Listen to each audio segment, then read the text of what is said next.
everybody, my name is Calvin, and thank you so much for listening. If you want to listen to my daddy cool adventure, go listen to the new season of Dungeon and Jumpers. Okay, thank you. Bye. Happy Tripiversary!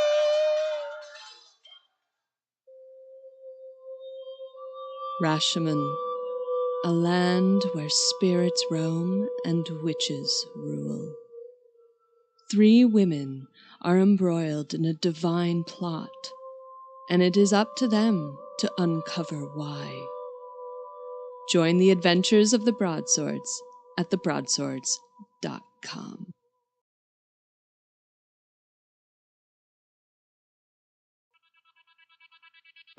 The world has still ended. Darcy was a cafeteria worker. Do you see that minotaur sitting out in the food court? What minotaur? Just an ordinary, everyday human, probably. Egerton, you didn't even need a fairy cake. Why did you eat a fairy cake? Because I stress eat sometimes. Egerton was a PR flack for the Imperial government. This extremely devastating explosion was in fact a celebration. He's a flightless fairy with a sweet tooth. There was some zombies, but Blatt blew them up. I climbed a tree. And we're skipping ahead. Oh, yeah. Blatt used to be a filing clerk. I'll pneumatic tube it up, sir. Now he's discovering the secrets of his half-demon heritage, like his ability to summon a soul-bound weapon. Oh, you're here to destroy time, eh? Well, eat bazooka!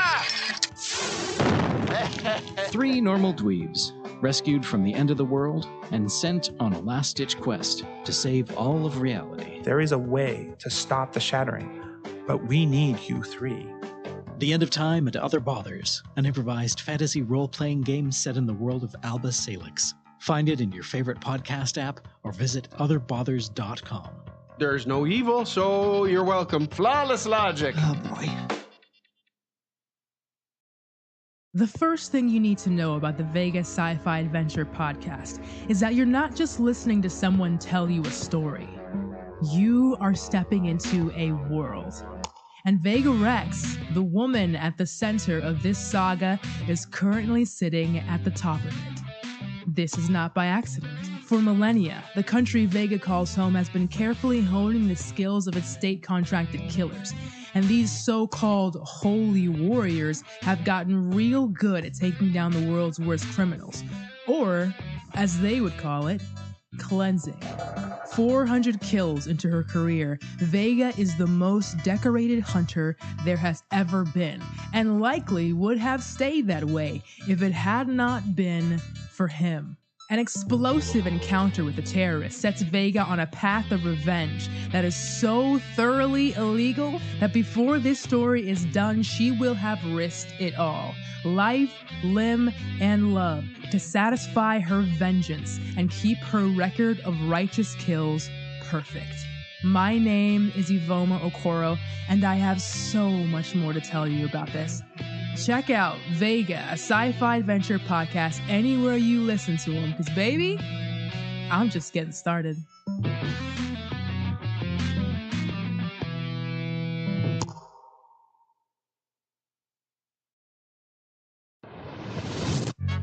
Welcome to Realms of Peril and Glory, an all-new actual play podcast. There are guided tours once a week. Come on, Dor Brennan. Come at you filthy timepiece.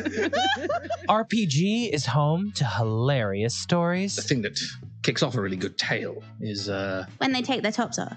Sorry? When you're reading like Don't worry. And thrilling adventures. There's bad guys, there's an ogre. Probably best if you stay here. Sorry, I'll be back soon. Why am I tied up? That was your sibling, not me. Bye. Each season is an all-new actual play story told collaboratively at the table, featuring guest players from the Magnus Archives. I remember being in the water, and that was awful, and now I'm not in the water, and that's much better. Wooden overcoats. I am a snowman. I have one job, and that is to stand in place. I was doing that very well. Yes, and she might come back 9 times more powerful with lots of food and kippers. We fix space junk. On the surface, you might look different, but you're very, very similar inside. And I can vouch for that. And more. What I am about to tell you stays in this room. Got it? Don't happen to know where there's like secret plans about meat and smoothies. Ducks? Did you say ducks? Did you say duck? Realms of Peril and Glory launches August 18th with 3 brand new episodes. You can find RPG wherever you listen to podcasts. We're gonna have a good laugh, then we're gonna possibly cry, and then we'll grab dinner. Hi, folks. Let me see if I can sum up Midnight Burger in about 25 seconds. Jesus Christ! It'll be fine. So this is how it ends. Eaten by wolves in space. Pardon me, Gloria. Might my husband and I have a word? The radio is talking to me. Really, big monster? Zero irony. We're surrounded by cavemen. What the hell is that? Because you're having a cigarette in 415 million BC. Where are we? Space? Can you narrow that down? The bad part? Ava. Yeah, that didn't work at all. At the nexus of all things, there is a diner. Look for Midnight Burger on your favorite podcasting app or just go to weopenat6.com.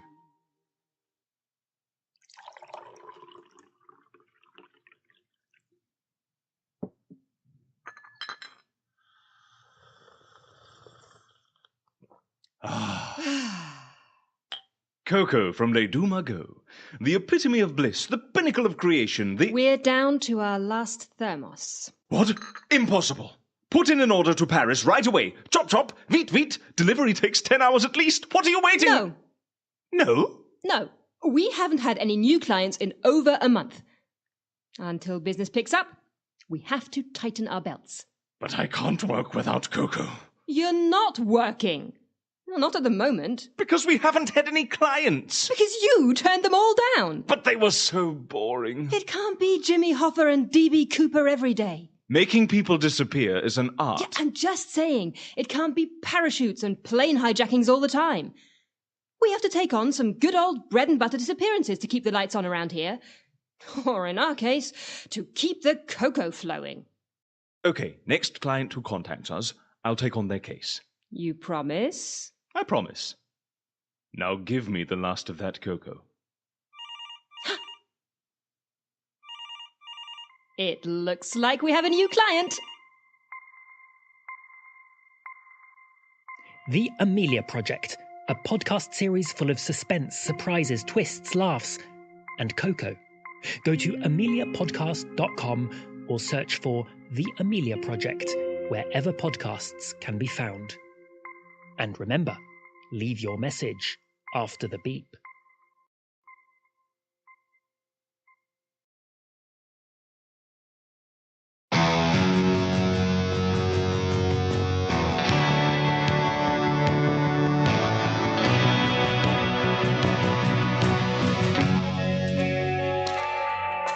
One foot after another. That's all I can do. That's all any of us can do. I was remote ops in the war. Neural implants let me control trucks, drones, whatever you got. Now I'm back and all these government-issue prosthetics are falling apart. What the hell are you doing in my barn? I'm just looking for a little power, and then I'll be on my way. That'll be Arlen Frey. He must have seen you on the drone feeds. Who is he? The meanest son of a bitch with a badge. Broken Road, a dystopian audio drama coming Monday, July 25th, 2022 on Apple Podcast, Spotify, and everywhere else you like to listen.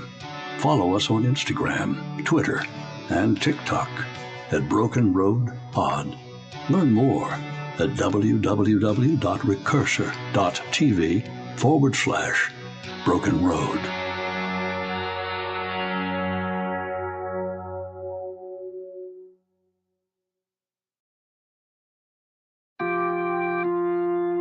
Do you hear that? Presenting a bold new adventure into Lovecraftian horror and black comedy. The Call of Cthulhu Mystery Program's acclaimed second series, The Terrible Secret of Lot X. Sold to the woman in green. Estelle Thorpe has made a precarious purchase. Get anything good? Contents of automobile trunk, backseat, and glove box unsorted. Riveting.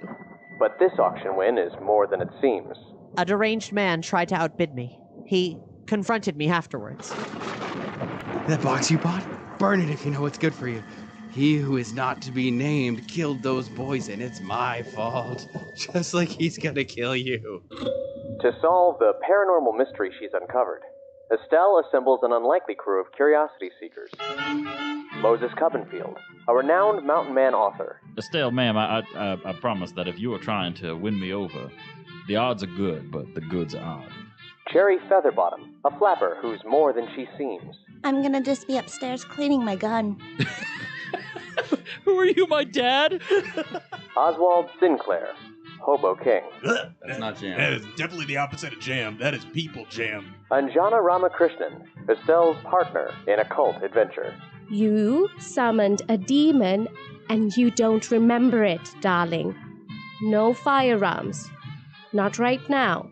And Kenneth Rogers, a notorious gambler. I can play cards any old day, but chicken lunch at Thorpe Manor?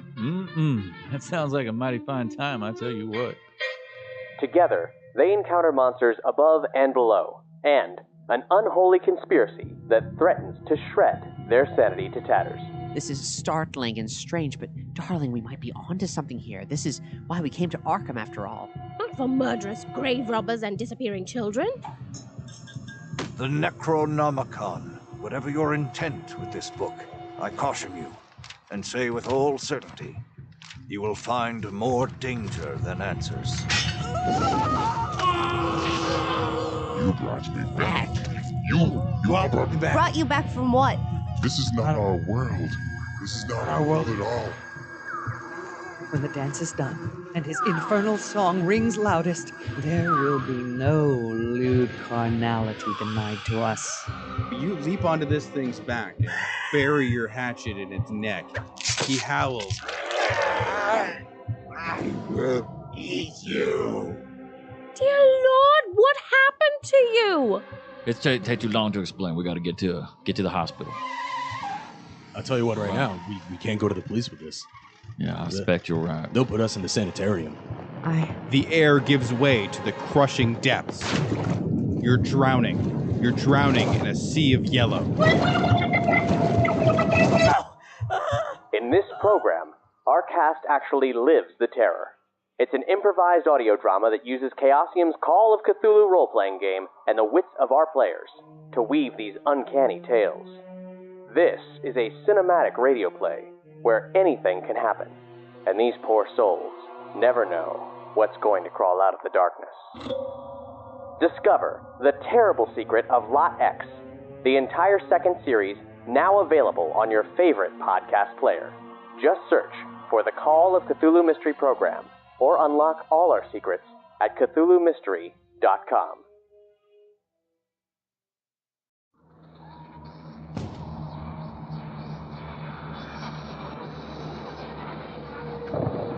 Earth's shattered future.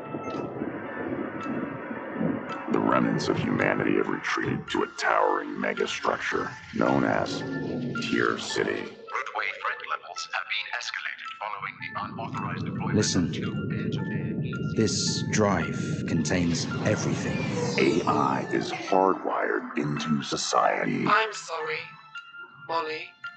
I do not understand the assertion. Human can no longer be distinguished from humanoid. You're a robot. No, I am much, much more. And mistakes won't stay buried forever. Off-world laboratory trials. Patient zero protocol. Play. Where will you run to when your world comes crashing down? BR 419. Connection failed. What path will you choose when they all lead into the unknown? What the fuck are these things? Who will you follow when there's no one left to believe in? Preacher, I trust in myself. Preacher, I trust in you.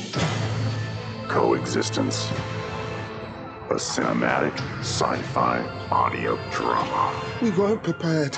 We weren't armed, had no protection. It's out. They're all out. I've seen the future, Bryce. And it's terrifying. coexistence. New to the Fable and Folly network. Subscribe now. You wake up startled in the middle of the night, convinced that there's something out there in the darkness. Your brain tells you that there's nothing to be afraid of, that the inhuman shape in the corner of your room is just your laundry piled on a chair. But as you hear the ghostly, ragged breathing that doesn't belong to you, you realize your brain is dead wrong. If you love the mix of horror, mystery, and comedy in shows like Buffy, Ash vs. the Evil Dead, or Supernatural, you'll feel right at home on The Crit Show, a Monster of the Week actual play podcast where the players, playing as themselves, are tasked with being the last line of defense from the forces of evil that go bump in the night. Join us every Wednesday and learn the games we play while the gang tries their best to solve the mysteries, hunt the monsters, and protect the innocent. Their intentions are good. Their dice rolls, not so much. You can find The Crit Show at thecritshowpodcast.com or wherever you listen to podcasts.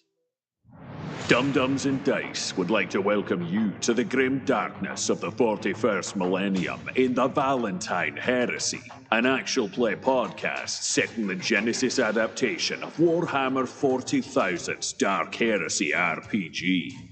Newly promoted Inquisitor Lucius Valentine has received visions of the death of the immortal God Emperor. With few options before him, he teams up with hive-bred criminal siblings Lyric and Alto. Together, they must defeat a cabal of shadowy foes to save the Emperor and the Imperium. Can this trio of unlikely heroes survive in a galaxy where there is only war? The Emperor is going to die in a year. My job is to make sure the Emperor doesn't die. Because if the Emperor dies, the Astronomicon goes out.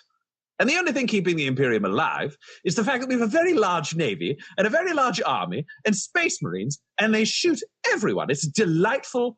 Praise the Emperor. Thanks for that. But if the Astronomicon goes out, we have no navy, we have no ability to defend ourselves, and the Xenos and Chaos will overrun us instantly because there will be no defense. So every planet will turn out like Galen's Glory? And that would be the best case scenario. Which is why we need to keep the Emperor on his throne. I spit in my palm and put my hand out for a handshake. Am I supposed to do something in return? Is this... I'm sorry, I just don't know what this is. Alto's like, yeah, like this. He spits in his hand and puts it out towards you as well. Then I spit in both palms and shake their hands separately. We have an inquisitorial band. Warhammer 40,000, the Valentine Heresy. Available now. Greetings. I am the modestly handsome obituary writer of this fetching town of Crestfall, Idaho, and this is Death by Dying. Death is exhausting, and so, after a long day of funeral attending, I had retired to my apartment to get some shut-eye. I loosened my Versace tie and changed into my Egyptian silk pajamas. Are you the detective in town? No, I'm the obituary writer. Really? Someone said you solve murder cases. Murder? I'm Charlotte, by the way. Forgive me, but I haven't gotten past the murder part. Charlotte, the friend I now have, is staying in the apartment above her Aunt Lillian's bookshop. She was my aunt. She was all I had growing up. I need to know why she's gone. Murder is the spice of life. I knew just who I had to see. The Angel of Death. We have become friends over the years. Careful. Death is ever present. Her pet, the button-eyed raven, moaned inconsolably as usual. Your friends are abandoning you, one by one. You write about death, OW. But how much do you know about what it feels like to lose someone? The shadow in the dark woods is making its way into Crestfall.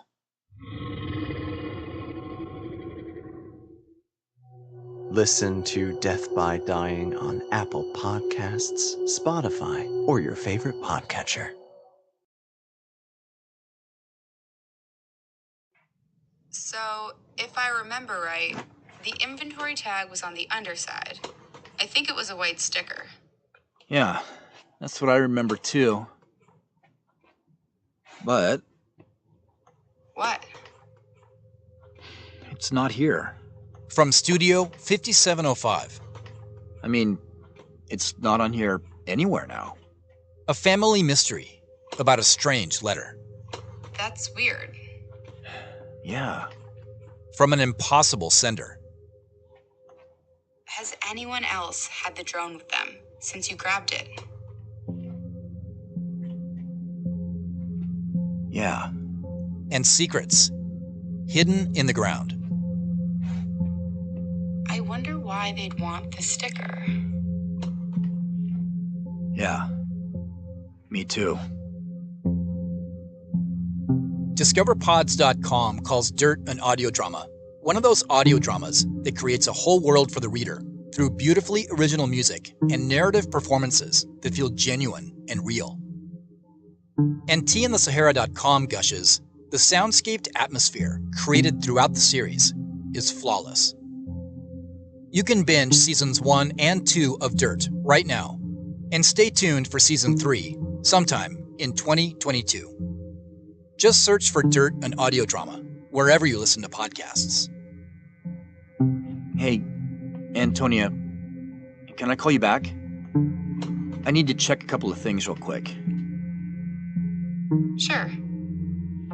Everything okay?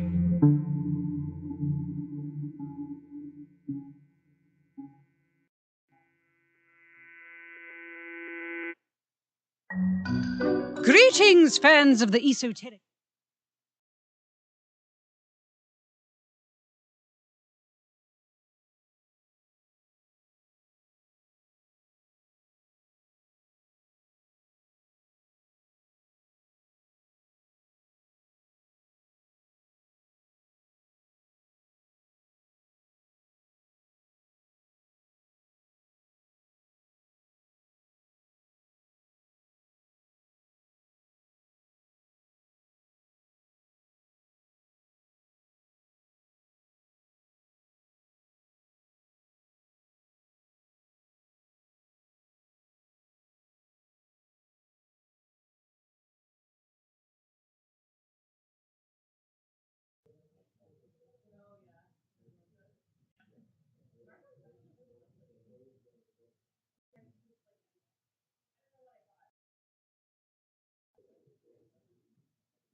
Hello, everyone.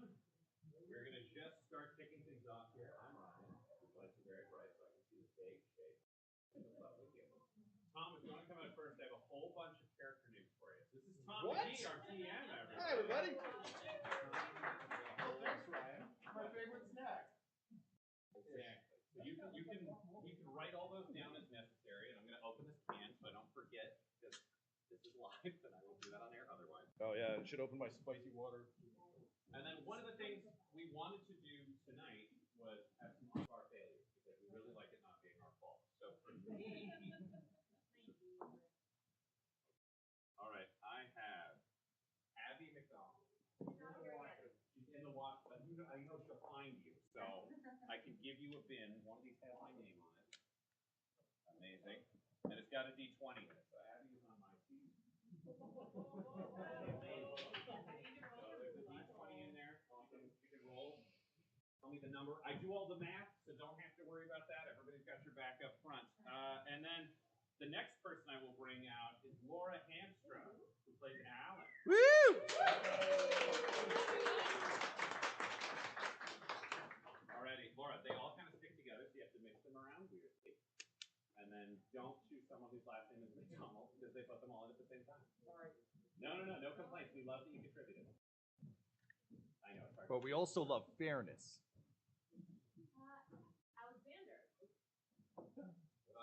Amazing. All right.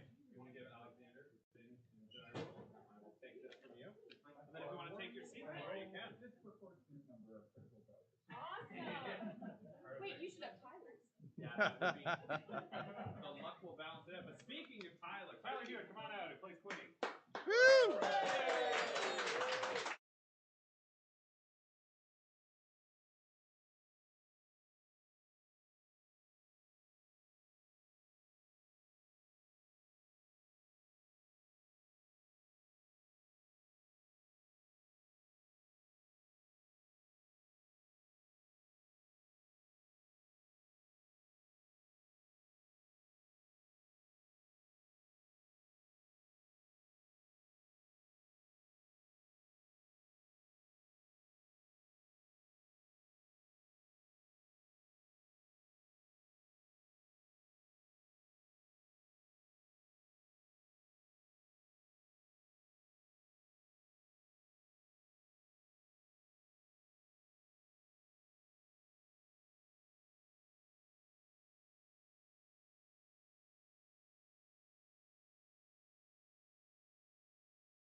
Who promised to give us 10 awkward seconds after I said that. So, we're all going to share this. Welcome to Dum-Dums and Dragons Live! They tell me that you should turn off your mobile pajones. I don't know why you all just don't use thaumaturgical cell phones like normal people. And I guess I should introduce the cast. First, there's Tom McGee as the Dungeon Master. Then there's Ryan LaPlante as Butthole. Laura Elizabeth as Alan. Tyler Hewitt as Quinny. And Sean Howard as I have no fucking clue. But we hope you enjoy the show. It's live. It's streaming. There's audience interaction. It's Dum-Dums and Dragons. Got some droopy issues. So you want to hear a story about the Dum-Dums, do you? Well, there's no one more capable of telling that than me. This random bard you found in this tavern. That's right, none of these stories are canonical, but they will be fun. I've heard many tales of the Dum-Dums, tales exclusive to live events, and one such tale shall I unfold today, that of the overstayed welcome. And now, this. Friends, welcome to Dum-Dums and Dragons Live. This is our very first time doing this. Hello, Internet. Hello, humans. We really appreciate all of you coming out, joining us from near and far. Because this is our very first time doing this live, none of us have done one of these. A, we've never done a live show, but B, we haven't actually played D&D in the same room in like 1,000 years. So please bear with us as we have little bumps and hiccups along the way. Also, obviously, we're not editing this, so like, who knows? Maybe we have monologues that you'll hear for the first time. As Ryan indicated at the very beginning of the show, we're doing a fun thing tonight where a bunch of you will be rolling the dice for the characters here on stage. So whenever we need a D20 rolled, one of them will just call out for you. We will probably forget all the names, so it'll literally just be like Tyler being like, I need a roll. Go ahead and roll. I'm going to remember. I'm going to know. Okay. Well, fuck me, I guess. You see, that's where the edits are found. So, please do get ready with your die.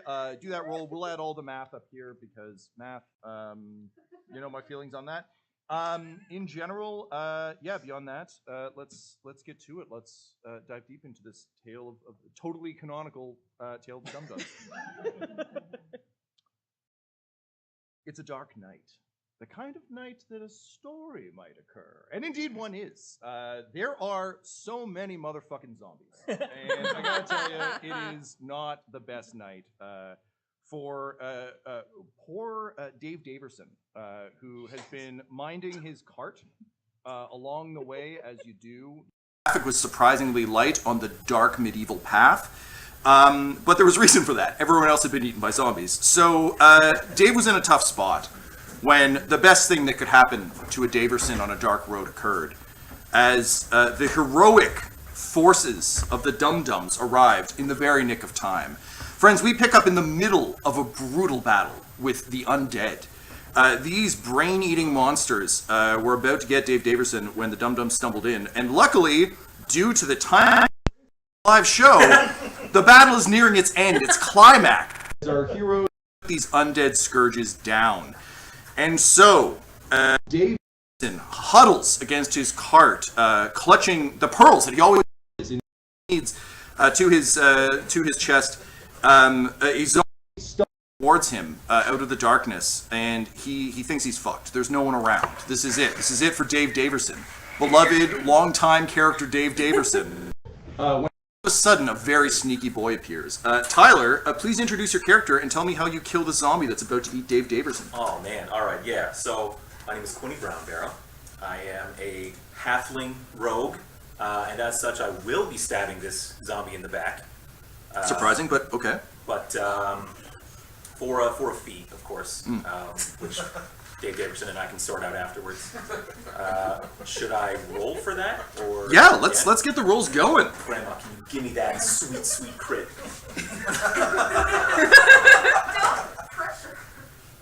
A 4? It worked with a 4 because we're with the frog, folks. So that is 4 plus 8 for 12 to hit. 12. Well, you're lucky this is a pre-credit opening sequence, because that will hit in only this version of a zombie. So, Quinny, flashing your frost-encrusted blade, Dave Daverson sees, he feels a chill. Yeah. His fingies get chilly while he's holding those pearls. What do you do to this zombie?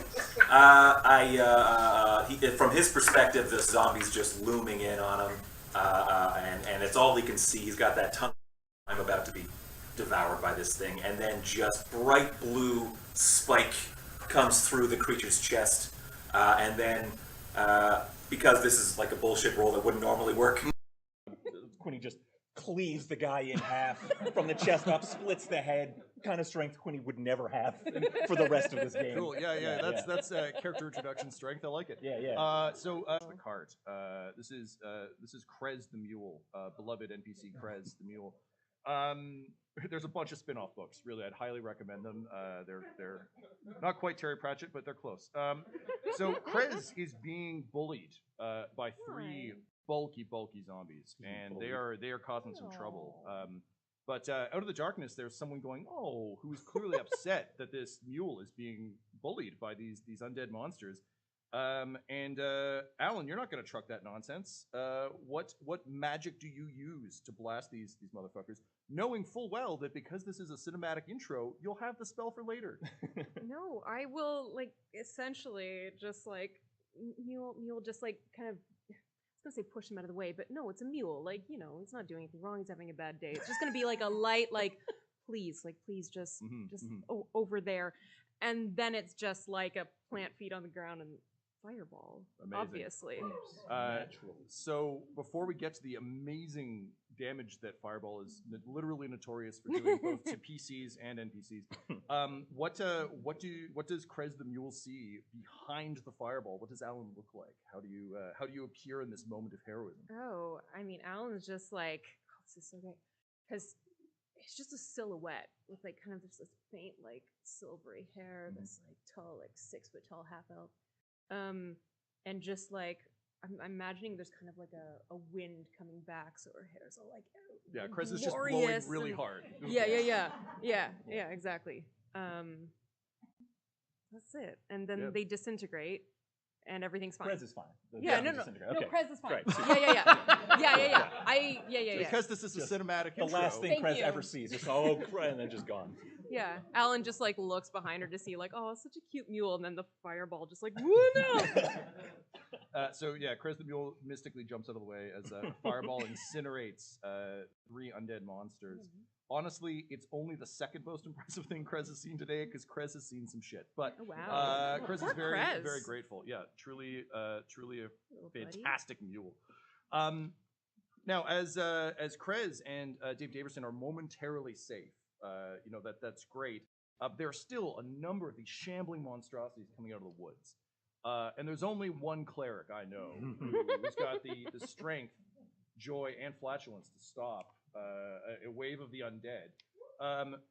Ryan, as Butthole Farch sees a line of zombies slowly encroaching, like in a wave shooter video game, what do you do to stop this impending horde? There is a clanking sound in the woods coming out of the darkness. Just kerclank, kerclank. With a modern thought, you'd be like, maybe there's an evil robot joining the horde out of the darkness. And then there's just a kerclank, kerclank, and you hear a shink, and there's just a golden hammer glow at the bottom of a hammer. And then just a loud fart that spins into a wind, and you just hear him say, Moonhammer! And the glowing hammer sprays fire, and Butthole, who is 6'4", looking like Dave Harbour on a rough day in plate mail, he casts Destroy Undead. So he holds up a holy symbol, and just all of the zombies disintegrate in the wave that closes towards him. And he goes, nobody gets those pearls but Quinny, I think. Yeah, we're haggling. We're negotiating. Yeah, it's... And so Dave Daverson starts counting the pearls, trying to figure out how many roughly is 20 gold. It's an heirloom, so it's real problematic. He's trying to figure it out, which unfortunately means that neither of you notice the sneakiest of all zombies. Once an assassin like you, Quinny, who has snuck up and has climbed atop the cart and is ready to leaping brain bite poor Dave Daverson, when suddenly they're interrupted by a cleaver to the back by the fourth, always part of the party member of the Dum Dums, beloved 6th-season character. Sean, please introduce yourself and tell me how you drop this sneaky zombie. So you see Fast, who's not really all that fast, but half bug, half bear. I assume that's what a bugbear is. I'm not going to fight it. And he's put a cleaver in the back, and then he's pulled out 2 meat tenderizers. He's wearing a colander on his head, and he brings them around on the brains as he turns to the rest of the crew, and he's like, I just want to be clear, like, I'm never going to be forgotten, right? I'm just like one of the crew, right? I'm never in the posters, so, you know? Listen, we all know that you're the leader of this group. We're just hangers-on. That's why they call us Bugbear Chefin' Crew. Brings a tear to my eyes. That sounds like the worst shop in a mall. Like Bed Bath & Beyond and Bugbear Chefin' Crew. Yeah, it's right next to the Panda Express. So, having defeated this incredibly complex combat, several rounds, twists, turns, evil butlers, like it was a hell of a thing. Wow. Y'all should have been here at 6. It was incredible. The night quiets, aside from the sound of crickets and of clinking pearls as Dave Daverson counts out how many heirlooms he has to give away. And Dum Dum's led, of course, by Fast, the leader of the band. You're able to gather briefly around Dave Daverson's fire. It didn't start as a fire. It became a fire when he dropped his torch and screamed a bunch. But now he's got a little fire, and it's a cold night. And you begin to exchange, pleasantries, stories. Quinny's still waiting on his pearls, as you do. Yeah, I'm just going to count them for you. I'm just going to take them. Okay, but you promise you'll be fair about it, though, huh? Of course, yes. Okay, I'm trusting you. These are all I have left of my family. Wait, are you a pearl?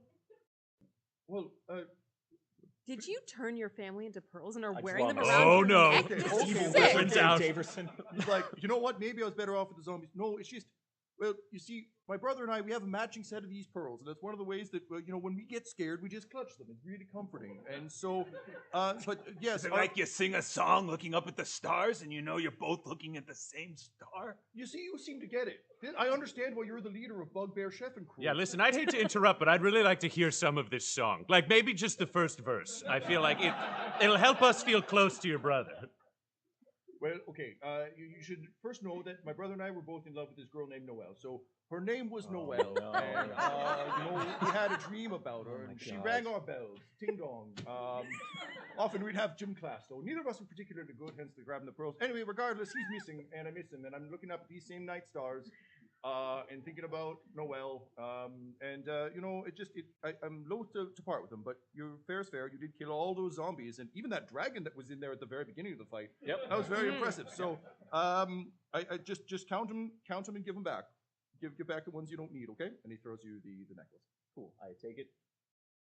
That's that. Yeah. All right, everybody. I'm thinking we need to help save this guy's brother, Noel. I think it's going to be really important for all of us. Well, okay, look, it's okay. I'm confident the people of the town that I'm headed to will be able to help out because, he said he was just stopping off in Gottfried, and, I'm sure I'll find him there. But I appreciate your help. Maybe if I see you around town, I'll help.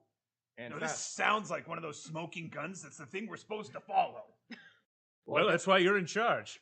I always to have me, been. Just sounded like a man who made a necklace with his brother with a song that seems vaguely inappropriate to being afraid of things. It really felt like it was more about a person. Like, not about being safe, but just not at all. Two brothers with a crush on the same girl, no conflict. It's kind of weird. I know. Doesn't that stand out to you? It feels more like maybe there's only one necklace. You know what I mean? Oh, what if he is his own brother? Or he killed the brother. Oh, these are all good. We should follow this guy. Unless, for some reason, the world suggests maybe we shouldn't. Well, actually, the world suggests that very much you should, because Fast, one of the things you were actually the reason that you're all on the road, the reason you brought the band here is you actually headed to Gottfried because you heard some. I feel like we're on the same page. We are, yeah. It's this one. It's page one. There's like a few more. But yeah, you were headed there anyway because you heard that. There might be some truths to uncover, and as a lover of obscure truths, I do. This is what you want. So this is all lining up for you. This all makes sense. Where did you last see your brother, Dave Davidson? Or can I call you DD for short? Well, I've never had a nickname before. That sounds mighty pleasant. Yes, I was heading to Gottfried. It used to be a big old tourist trap just down the road. You know what? We're going to Gottfried. Oh, what a delightful coincidence. Well, yes. Okay, well, if you could go with me, that'd be great, because I don't want to get killed by zombies. Again. Well, that sounds pretty good to me. Let's protect Uncle Roo over here. Well, who's Uncle Roo? I'm just trying new nicknames. I feel like we could workshop them. I mean, Quinny, you got one? Yeah, Big D. Oh, that's pretty good. Well, Alan? I'm small, so everyone's big first letter of their name, so. That's true. Alan, you got one? Why not just Dave? Like, everyone gets a nick. And Yeah, I don't. why Did the we full ask him if first and he? last name, Dave Davidson? We've never asked anyone if they want a nickname. Like, do you want a nickname? Well, we call you Big A, right? I mean, Like- well, yeah, but And he's everyone's little always cute. called me Big A. It's like, And I'm the cleaver.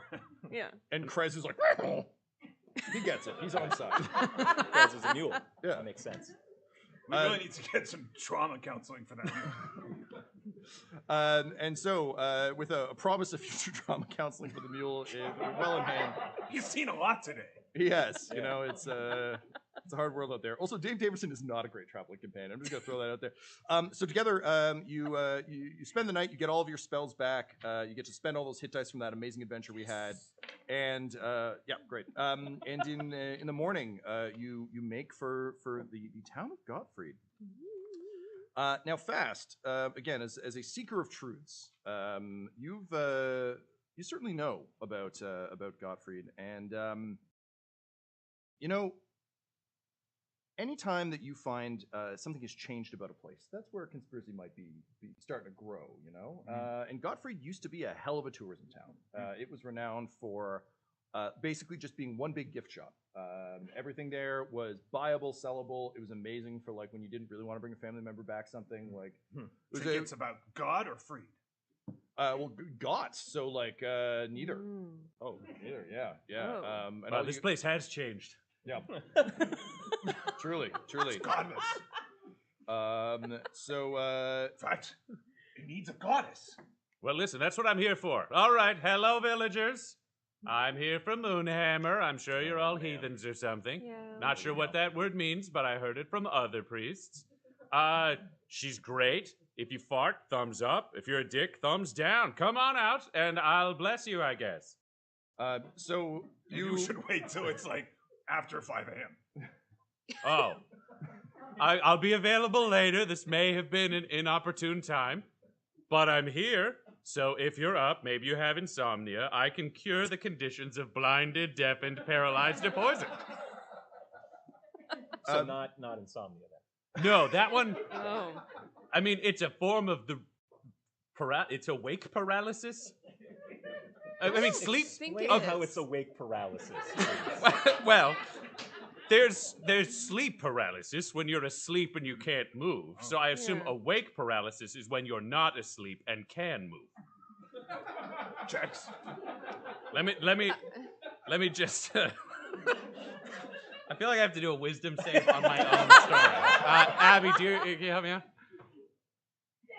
6. That's Okay. checks. Yeah, this is. That's still +7, so we get to a 13. So he's like, that doesn't sound right, but I think it still might be. Let's move on. As Butthole continues to ponder the existential crisis of himself, you make your way into Gottfried. Gottfried is a sprawling place. It's bigger than you would have expected, but in a very concentrated tourist town kind of way. Think like a Banff up in the mountains, where it's just like we only exist to service skiing. So as you so is it sprawling or is it concentrated? It's both. It's sprawl and traded. Okay. It's a sprawl of concentrated spots. Let's go with that. Yeah, you know how a sleep paralysis and awake paralysis, it's sprawling concentrated. Gotcha. Right. So I rolled a 4 on my wisdom save. So sprawl and traded. Anyway, it's a town. Whatever. Who fucking cares? You arrive in a town. You've all seen towns. It looks like it could be in Skyrim, but it's not. So you arrive, and despite the early hour, the town is already a bustle with people kind of running around. You can see there's sort of a large section of town that seems to be very industrious. That is, you can again hear like the tinking of metal. You can hear like an a cappella group warming up. Industrious. Yes, very. And concentrated. Concentrated a cappella. You don't really want to water it down.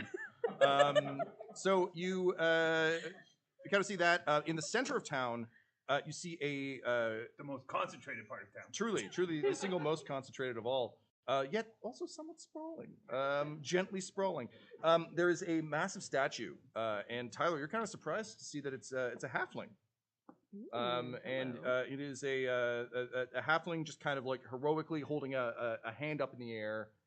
Staring at, it's not you this time. There seem to be, people leaving flowers by it, just casually as they pass by. Beyond that, you can see just a massive palace with just 4 sets of giant, 10-foot tall double doors, just facing outward. To the northeast, there's a massive white wizard's tower. It is such a massively strange-looking tower that it could only belong to a wizard. Alan, you look at this thing and you're like, it's classic wizard real estate. Hell yeah. So you see that. And beyond that, there's kind of paths here and there, but you're just at the sort of the mouth of town. But people are already up and about. People are kind of milling about. And Butthole, having loudly declared a bunch of shit at 5 a.m., some people do come up. They kind of look to you. They look at Fast in the chef's outfit. They look at Alan, clearly a wizard. And they miss Quinny because he's so sneaky. They just say, hello, welcome to Gottfried. Pardon me, but are you here for... and they kind of lean in quietly and they're like, are you here for gratitude days? Maybe. What are gratitude days? Well, they're the days where we bring tribute and gratitude to the companionship. The lords of the town who saved it from that great evil. Surely you must have heard. Oh yeah, but tell it again like we didn't.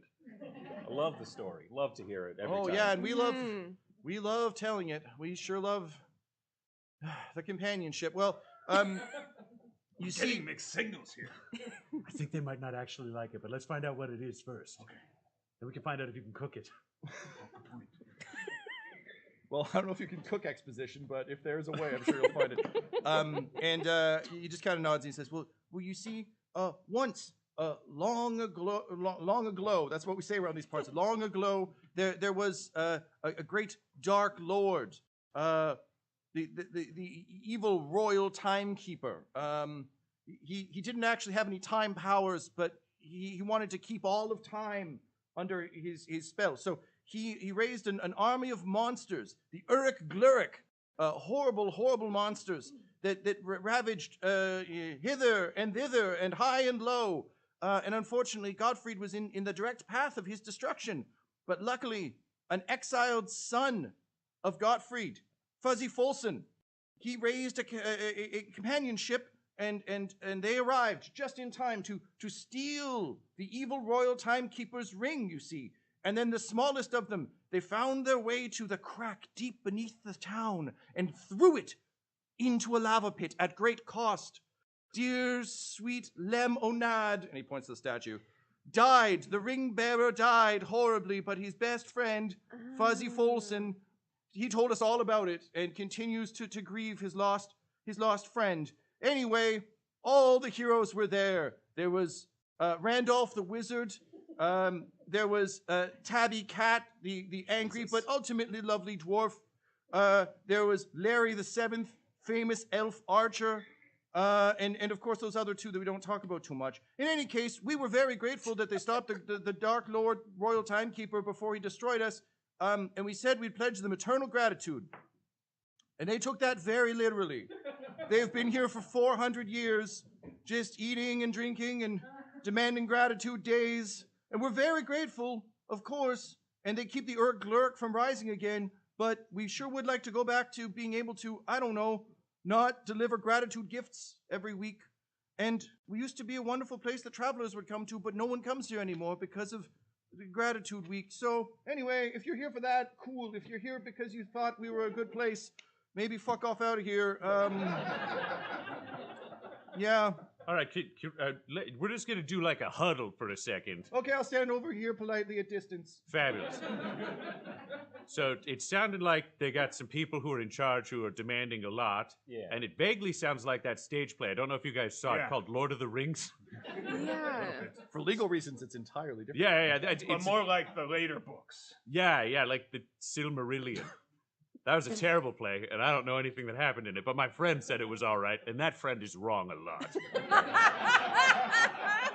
All right. Okay. Something about bracelets, my friend said. That's all I got. So, what about these Urgle bugs? Like, do we think this is a net gain? Just lots of gratitude, no Urgle bugs eating everybody? I don't know, he lost me when he got to Fuzzy.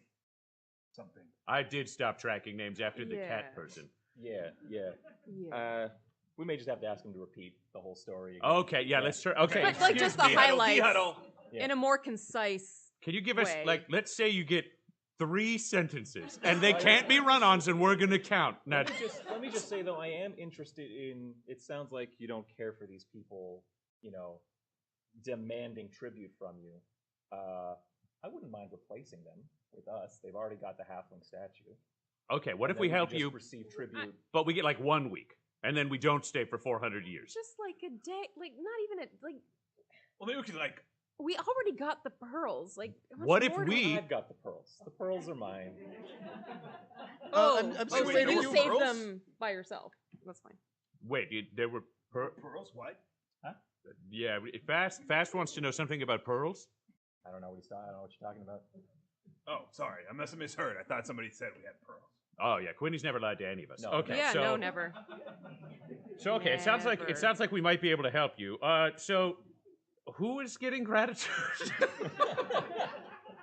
Wow, I thought that tourism not being here was a bad thing, but it sounds like you people don't really listen at all and just compare us to other completely legally distinct entities a lot. And if you read the later parts of the Silmarillion, it's actually pretty. And then he just goes on for a bit. Is this your friend? And he says, "Okay, One of them. look, I'll give it to you in those 3 sentences you asked for in some kind of structured improv-y way. Dark Lord raised Gluriks, and they were bad. Dark Lord bad, Okay. got it. Lurk's bad too. Yeah. Companionship stole rings, some distracted and fought Gluriks, and some sacrificed themselves in the pit underground. I believe that qualifies as a run-on. Yeah, but okay, so team save day. It was close. Cool. I didn't realize that all tourists were so Grammarly. Yeah. And third, we had pledged eternal gratitude, and they took it very literally, and we deliver them gifts. This is a run-on sentence, but go fuck yourselves. We have to deliver gratitude every week because we're very grateful, but I kind of wish they would fuck off and leave, and if they did, everything would be great, and that would solve a lot of our problems. What is gratitude? Like, what are you delivering? And he just gestures kind of to the Gratitude District, where people are very clearly like, there's a massive brewery. You can smell kind of hops on the air. You can see there's just a bunch of like just exhausted looking sculptors just chipping away like kind of badly at this point, but like they're making statues of who the person you're speaking to who doesn't have a name refers to as Fuzzy Folson, the heroic exiled son of Gottfried who returned as some kind of king and is now king of Gottfried. So they're just like chipping out heroic, chiseled, maybe he was in Hidalgo kind of statues of this guy, wearing a long cloak with a sword over his shoulder. You can see there's some painters at work. The a cappella group is working on some stuff. What else do I have? The Swayze Pottery Barn is in full motion. The Loom Room is making, weavings. The Grande Ballet is practicing their point, and the Gottfried Fringe Festival is almost in full swing for this week. So they're basically, you can see it's like a full victory parade if you had to do it every week. So it's kind of reached like a McDonald's or Walmart level of quality on said victory parade, but they're still putting in the hours. So like really good. Are they sponsoring the stream? I'm gonna. They could in future. Okay. So All I right. think Yeah, no, high great quality stuff from Walmart and McDonald's. In that they're very affordable, provide great jobs for local communities, and are widely available. Yes, those are the kind of they might slowly kill us all. Yeah. I said, where's Mike's. Where's this Fozzie Folson guy now? Oh, he's in his palace of more doors, and he points to the massive structure just to the north. With the big doors. Yeah. He really likes pushing them open very slowly. All right. So other than demanding a party, has he ever done anything that we would consider generally evil? Right now he sounds rude, but you guys seem kind of, I don't want to say it, but like a little bit soft. Like you guys, like have you said no? We are. Like you said, that's we're done. Quinny's cutting to the point, which is like, what happens if you're like, no, we're not doing a parade? Oh no, we are very soft. That's the whole problem. You see, because if the Uruk lyrics rise again, if Randolph's powers ever cease, well then we'd all just be dead. That's game over. So no, I mean they're pretty demanding, but the companionship has kept us safe for generations. They're a lot, but they're generally fine. And they saved the whole world over 9 hours. I think we would have heard it if they're, the whole world. Yeah, I don't know if this is true about the whole world thing. So the question, right now you seem kind of confused in your focus. Do you want him around so you don't die, or do you want him to go away so it's great, but then you might die? Well, I mean, ideally, if there's some other way to deal with the Uruk lyrics other than a wizard casting a spell once a week right before the Gratitude Parade, Wait, then are that the would be Uruk great. lyrics the zombies that we met on the way in? Oh, no, Uruk lyrics are much worse than zombies. There's a lot of necromantic powers left over from the Royal Timekeeper. He's actually a necromancer. I don't know why I picked the Royal Timekeeper. He really could have been named anything else. Anyway, no, the Uruk lyrics are, I can take you to the Uruk lyric garden. They're just right over there. They're kind of like weird charm monsters. They killed Tasha Yar. They're protecting you from... So they're protecting you from the Uruk lyrics. Yes. We've never seen an Uruk lyric before. Yeah, I can show you. They're all frozen. Oh, they're frozen. Okay. So it sounds like the monsters are real. I'm thinking, it's like Dark Lord bad, Team Save Day, staying forever. That's the plot. Yeah. We want to go talk to the wizard people because then maybe Alan could do the spell in a way that doesn't require them to be here every week. Bad guys frozen, good guys fuck off. We get a gratitude week. And the chef cooks everybody something. One of those great bugbear recipes. We might just want to consider that like this companionship might not want to leave. Well, I think we could go talk to them. The one thing I've learned is if you go talk to people, they're totally rational all the time, and they just want to make a friend if they're being kind of rude. So I think we go in, kiss them on the mouth, hello, tell them they did a great job, maybe fart up the place, bugbear cooking, and then they join us on the road. Then all of a sudden there are more people, so Team Bugbear Chef and crew could have a whole companionship. There have been a few. Oh, I mean, given. Where? That was my brain. You could hear the union brain thought. It's gonna happen. I say it out loud.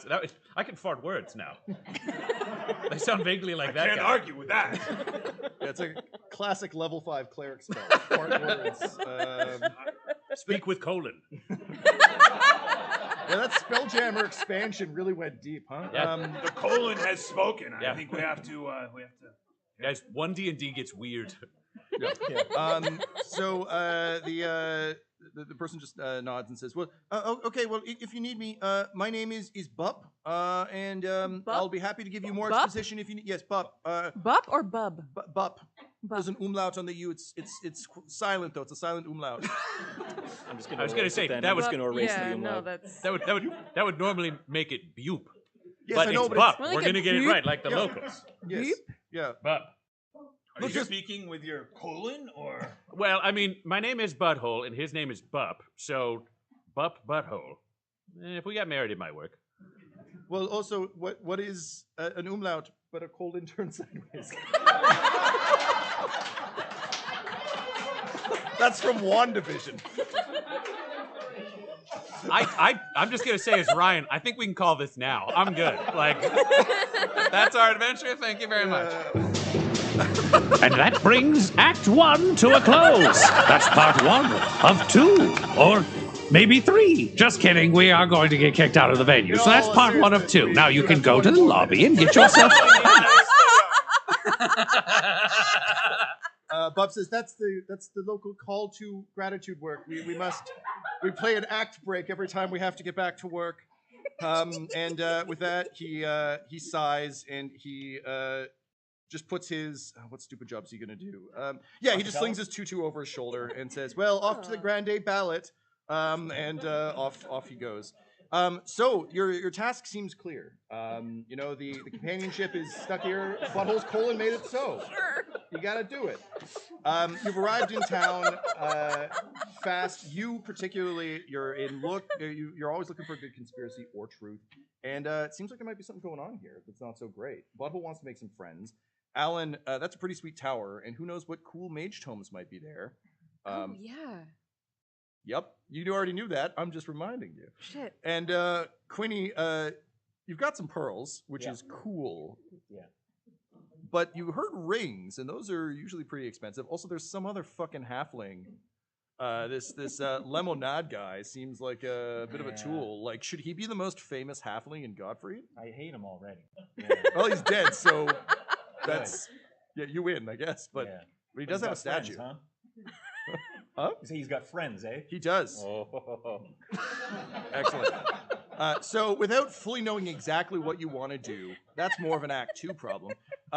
You set out to try and deal with the companionship in a way that will earn you profit, knowledge, possibly conspiracy, but definitely a good meal, and maybe some friends in a union.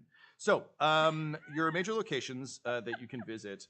If you look at this beautiful 3D map we have just below all the cameras and all of you that you can't see from the stage. Oh, wow. I didn't know we could afford a hologram. Wow. Yeah, Tupac is in this one too. It's good. We got all the hologram technology. So you are currently at because you all submitted names, I had to just put in all the Lord of the Rings names, which I have not had time to change. So time for some fast name changes. You're at definitely not the Frodo statue. You're at the Lemonade statue in the center of town. It sounds like Ryan, you mentioned wanting to go to White Tower to visit Randolph the Wizard, but you also were a little bit concerned, Laura, that the Urk-Glurks might not exist. So you can go to Wardenholm and the Urk-Glurk Gardens to see the Urk-Glurks, or you can head to White Tower. Which of the two do you want to start with, or do you want to split the party? Do you know what? I really think, Fast is our leader, so I think maybe Fast should make this choice. Do we all go together, or do we split up? Well, who wants to do what? What? I mean, the strength of your decisions is the indecision. Leader. I like this democratic style. All right, Alan, what do you want to do?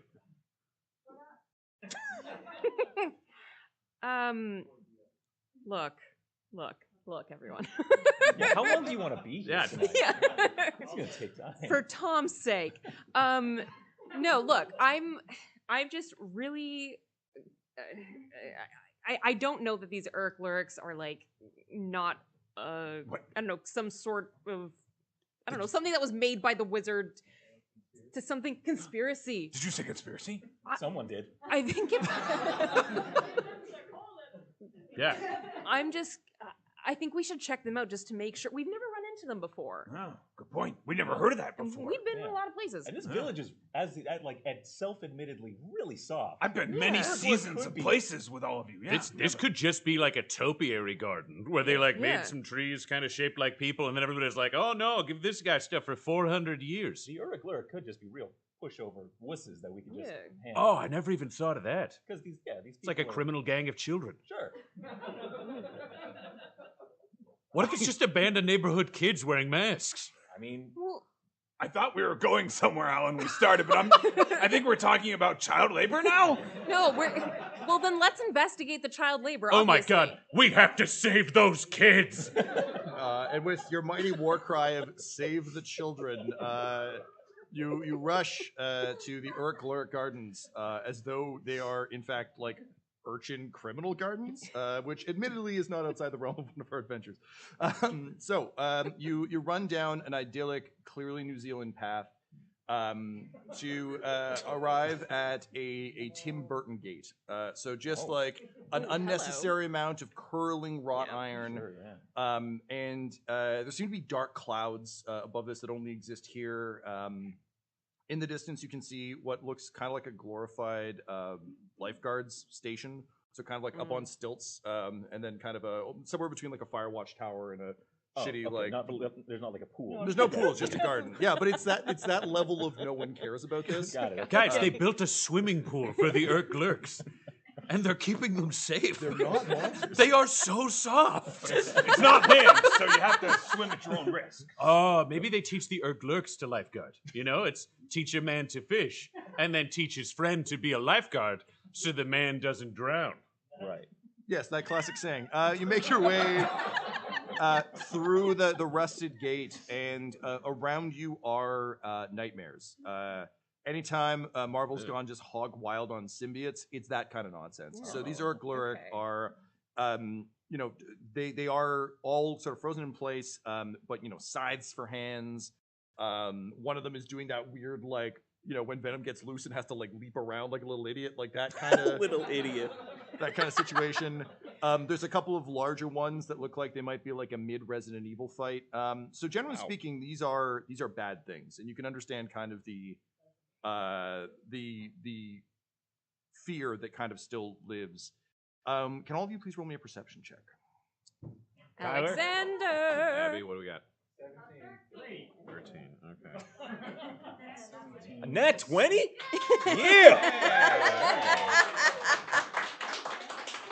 So All right. 3 plus 5 is an 8 for Alan. Cool. I think we're just going to go with the nat 20. Quinny, what do your hobbit eyes see? I don't know, man. It was rhetorical.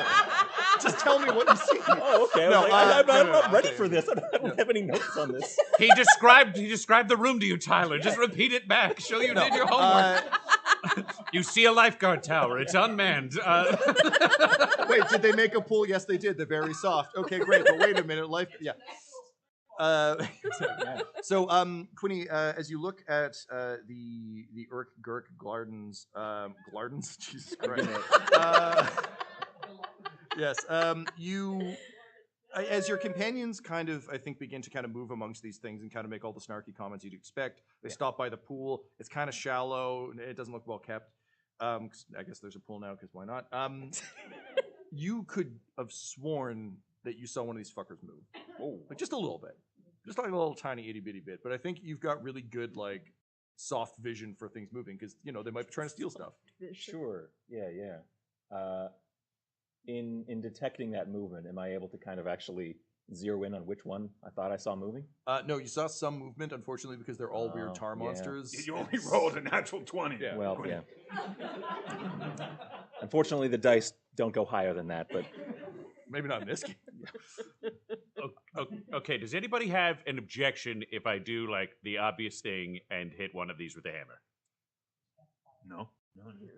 No, go for it. Because if it like shatters, then that's awesome. Oh, yeah. Let's do this then. Okay, so he's gonna double-handed, just Moonlight Bringer, the one that looks like it's Venom out and crawling. He's gonna start small. He wants to try to smash that one. Yeah, I get it. It's like a whack-a-mole situation. Yeah. Okay. Let's see that roll.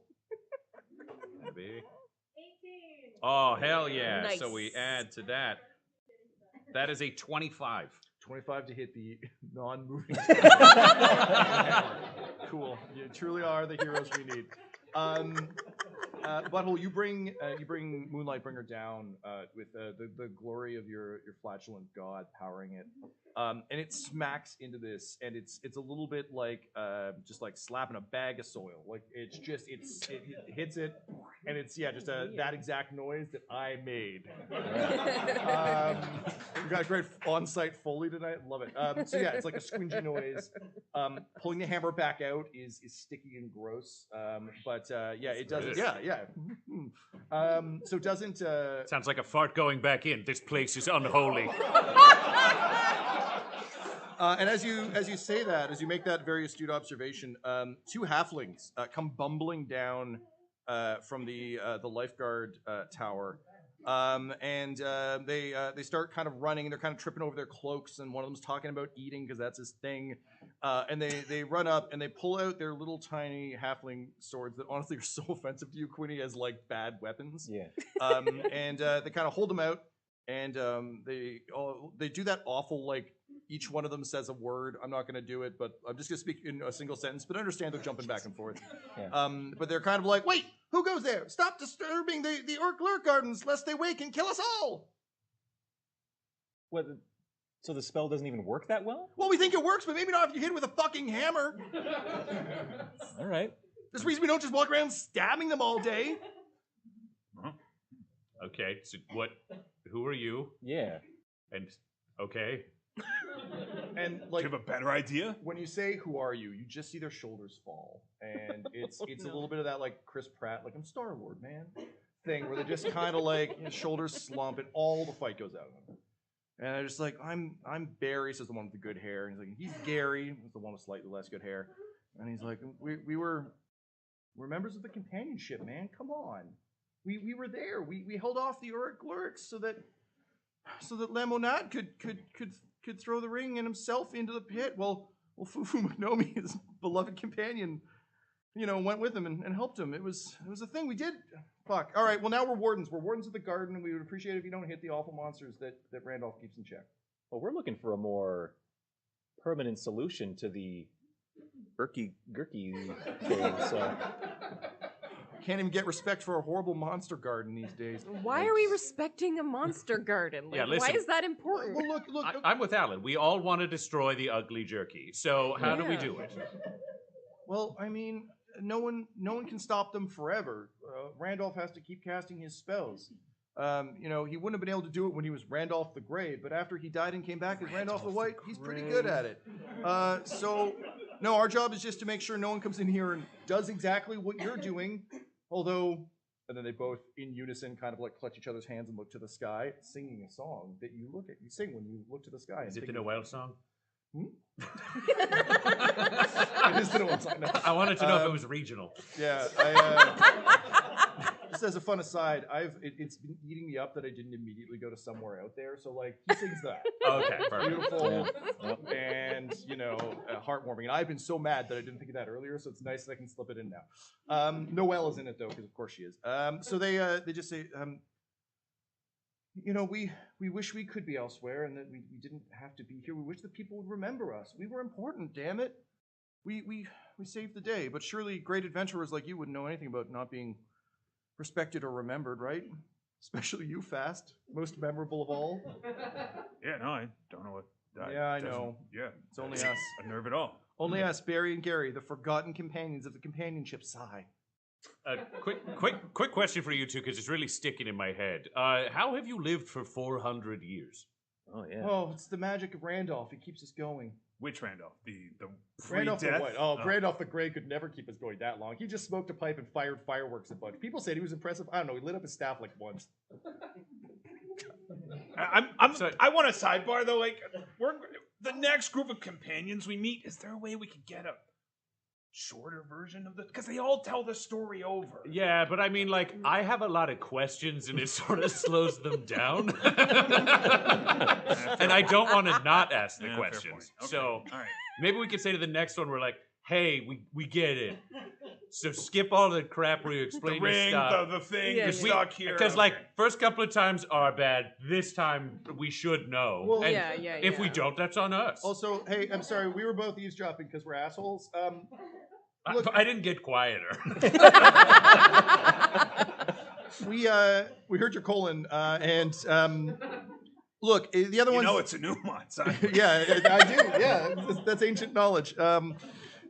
Look, I get what you're saying. I know you hear the story a lot, and I know you didn't hear us in it. The only reason we bring it up is we're two of the only companions other than Fufu McNomi who actually still care about the Dark Lord Royal Timekeeper and all of this. The rest of them, I mean, like Tabby and Larry, I mean, they're just embroiled in their marital feud, and that's all they care about. And I mean, all Fuzzy wants is his gratitude festivals, and so yeah, you won't hear it again. I promise. No more recaps. So I have questions. I want to know which two he shipped of the.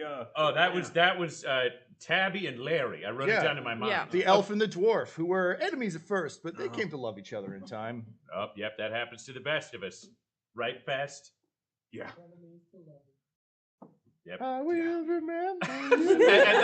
But Fast just have this moment of both of them just saying yeah and not commenting on a personal history that is clearly very rich. So about that tower. Yeah. Why don't you guys come with us to go talk to this Randolph? Maybe if we all work together, it'll turn out you two come up with the way to stop the ugly jerkies, and you're the heroes, and then you become real heroes by fucking off after you save the day. Oh, yeah. If we're famous elsewhere, we don't need to stay around this shit town. All right, we got 2 goals. Let's save the town and make these 2 little bastards famous. And Barry turns to Gary and says, fuck yeah? Gary says, fuck yeah. They're basically the same person. Amazing. So having decided to help Barry and Gary get famous so that they can leave, you decide to go visit Randolph in his White Tower.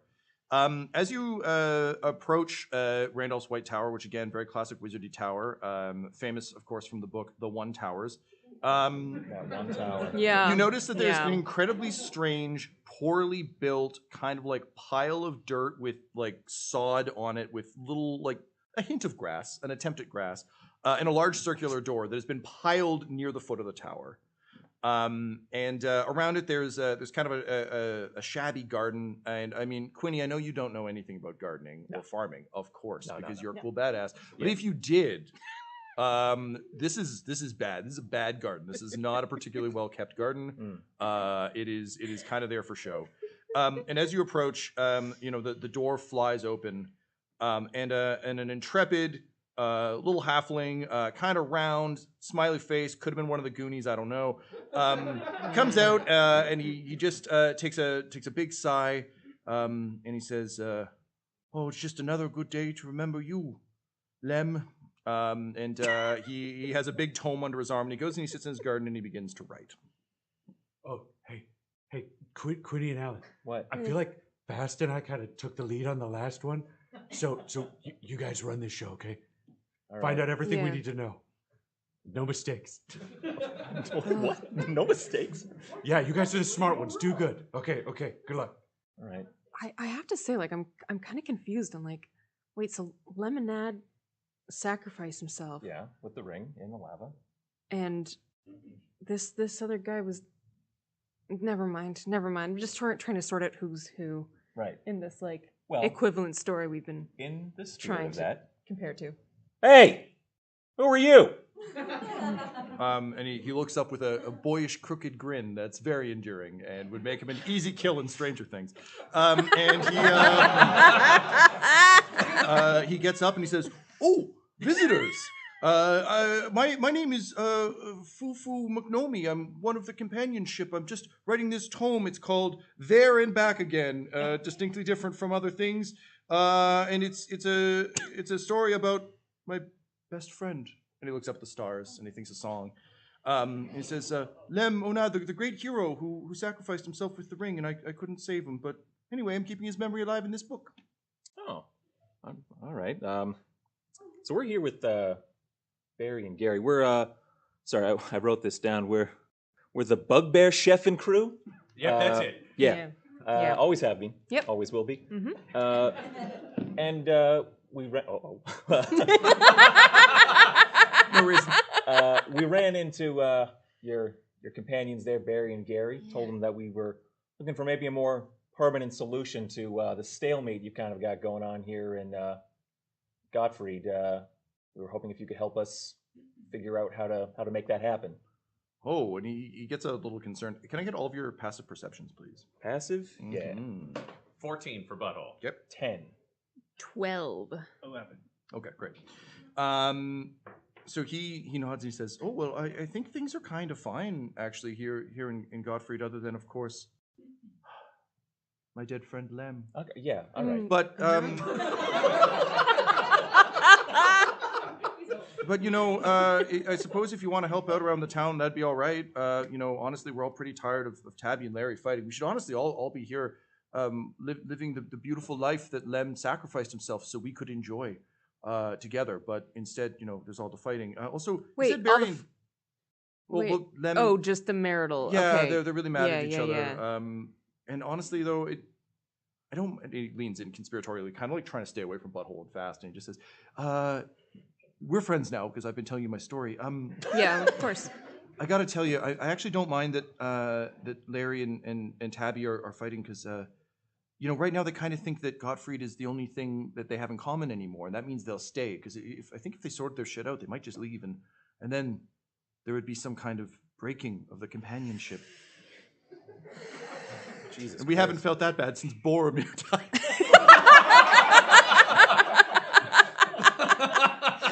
In any case, I do have a question for you, though. I noticed you said that you're here with Barry and Gary, but I don't see them anywhere. And based on your perception checks, neither do you. Wait. That is, of course, until you hear a "Hey, up here!" And looking up, you see Barry and Gary up the White Tower with their hands on Randolph the Wizard. They said, "We figured out how to be famous." And with that, they toss Randolph head first off the tower, where he plummets and crumples. No. Well, now we have to put them on trial. And that's where we'll leave it for now! And that brings Act 1 to a close. That's part 1 of 2, or maybe 3. Just kidding, we are going to get kicked out of the venue. So that's part 1 of 2. Now you can go to the lobby and get yourself a nice snack, or maybe a drink, maybe 2 drinks. I don't know what the limits are, but I assume it's going to be excellent. Yes, this is good. This is good. We've got a show, we've got an audience. This is what magic is. Magic! Come back for more Dum-Dums and Dragons. I mean, when they flip the little lights like they would do in any theater.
Dum-Dums and Dice would like to welcome you into the Mythos Mysteries, a live play Pulp Cthulhu podcast where improvisers and comedians venture into dangers beyond their wildest imagining. Our story begins with 2 erstwhile companions on a long and winding road. They think they are fleeing danger, but greater horror awaits them when they arrive. For they are not just running away from mortal danger, but towards the Mythos Mysteries. Whoever you are, we're not scared of you. You hear a voice from inside that says, "Please, help. I'm inside the dresser. Help." Now I need you to listen to my very explicit instructions here, Adrian. Okay. Please ready your punching fists. Yeah, they're always ready. Now I'm gonna open the door. Okay. And we're gonna look inside the dresser. What if we don't? Could we not? I need you to be brave for me. Okay. You were always very brave. Okay. So we're gonna open the door, and you're gonna look in the dresser, and then Yes. what? And then, if I tell you to, Yeah, we're gonna punch it. the dresser. You said I had to be very. You said explicit. If there is someone in the dresser, I'm punching. we're gonna punch him. What if it's a ghost? Well, then we're gonna have ourselves a fun time. So, like a party? Like a birthday party. Okay, so we'll do some dancing, and there will be a cake. Hopefully the Yes. ghost brought it. Yes. Okay, I can do this. Okay. I'm gonna open the door now. Okay. I'm gonna open the door. You open the door, and the dresser is back upright. All the drawers are back inside. But now it is next to the window, and the bed is in a different corner. Of course it is. And the blood is pooling on the floor instead of the ceiling. It's dripping up. The Mythos Mysteries. Episodes are available now.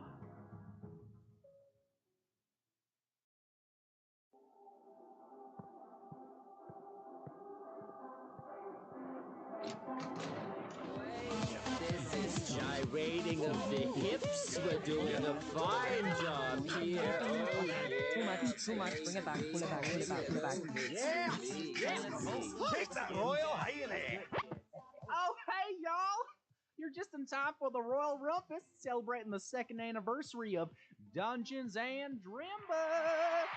Come on in. The audio's fine. Hi, I'm King Daryl from Season 1, Deliverance.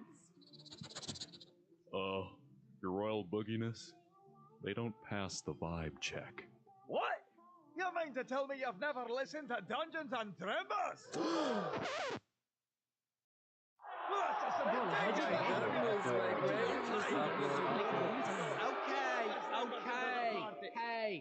Okay, everybody calm down. This party's for everyone after 2 years of chaotic improv comedy D&D funkiness.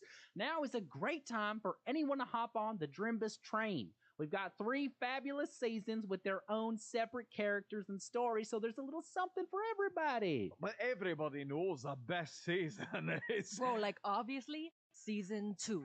Hunt for the Florida Man. Like, come on, bro. We've got a Miami girl. Hi, that's me. A crazy conspiracy guy. Anybody seen Steve? A freaking talking alligator. I'm a cubing crocodile. Sensei, tell the dirty girl to put me down. Oh my god, bro, calm down. And a weird old guy. Yo, where is he? My goodness, my gracious. Dios Just a little mío. gyrating. It never hurt okay. Nope, nobody. the old man is stripping. Okay. Okay, yeah, but Season 1 has everything you want out of a D&D podcast. You've got pirates, plagues, action, and most importantly, me. Ha! Sorry I'm late to this party, but we all know which is the real best season. Assistants, tell them. The Florida one? The Florida... no. Season 3, Your Honor. The latest and greatest season. I hate to agree with Thomas, but he's right. We've got the fantasy magic and action and a sick court system. You guys are sick. No, I think it's like a fantasy Ace Attorney vibe. Oh, and don't forget the deception. What? Oh, nothing. Don't you worry about that. Look, the point is, we've got 3 great seasons with a little something for everybody. So if you haven't already, don't be a nimbus. Go check out Dungeons and Drimbus on your favorite... What are you doing with my chancla? Relax, ma'am. I'm having a look Ma'am, at your... what do you think this is? She just hit me. And I'll do it again, bro. Sensei, is it time for a sneak attack? Oh, yeah. Rolling time! This is going to make fun Thomas, stop hitting that little girl with that chancla. Great on my YouTube channel. Hi everybody, my name is Calvin, and thank you so much for listening. If you want to listen to my Daddy Cool Adventure, go listen to the new season of Dungeons and Drimbus. Okay, thank you. Bye. Happy Drimbaniversary!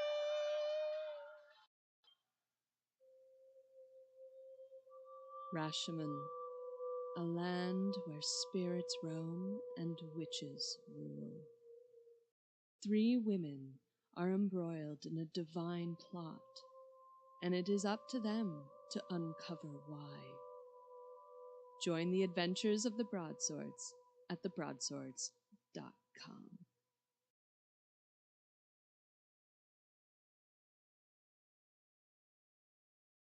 The world is still ended. Darcy was a cafeteria worker. Do you see that minotaur sitting out in the food court? What minotaur? Just an ordinary, everyday human, probably. Egerton, you didn't even need a fairy cake. Why did you eat a fairy cake? Because I stress eat sometimes. Egerton was a PR flack for the Imperial government. This extremely devastating explosion was, in fact, a celebration. He's a flightless fairy with a sweet tooth. There was some zombies, but Blatt blew them up. I climbed a tree. And we're skipping ahead, and we're skipping ahead. Oh, yeah.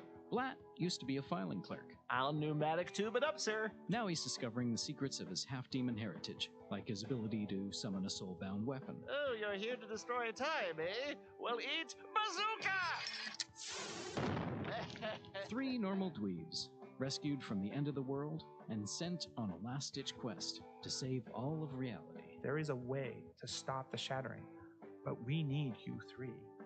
The End of Time and Other Bothers, an improvised fantasy role-playing game set in the world of Alba Salix. Find it in your favorite podcast app or visit otherbothers.com. There's no evil, so you're welcome. Flawless logic. Oh, boy.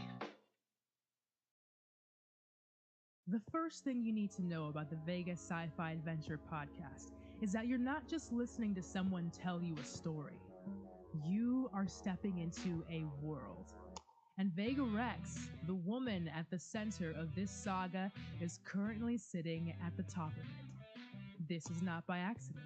For millennia, the country Vega calls home has been carefully honing the skills of its state-contracted killers, and these so-called holy warriors have gotten real good at taking down the world's worst criminals, or, as they would call it, cleansing.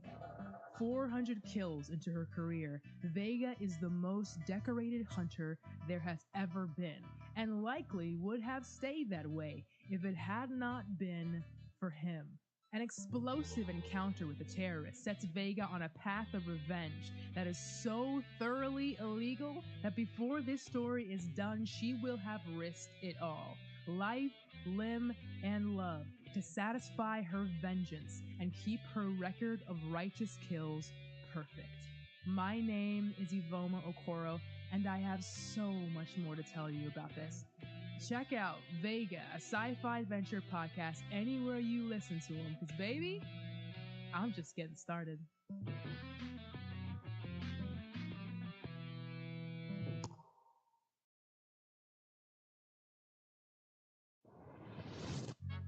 Welcome to Realms of Peril and Glory, an all-new actual play podcast. There are guided tours once a week. Come on, Dorbrennan. How about you filthy timepiece?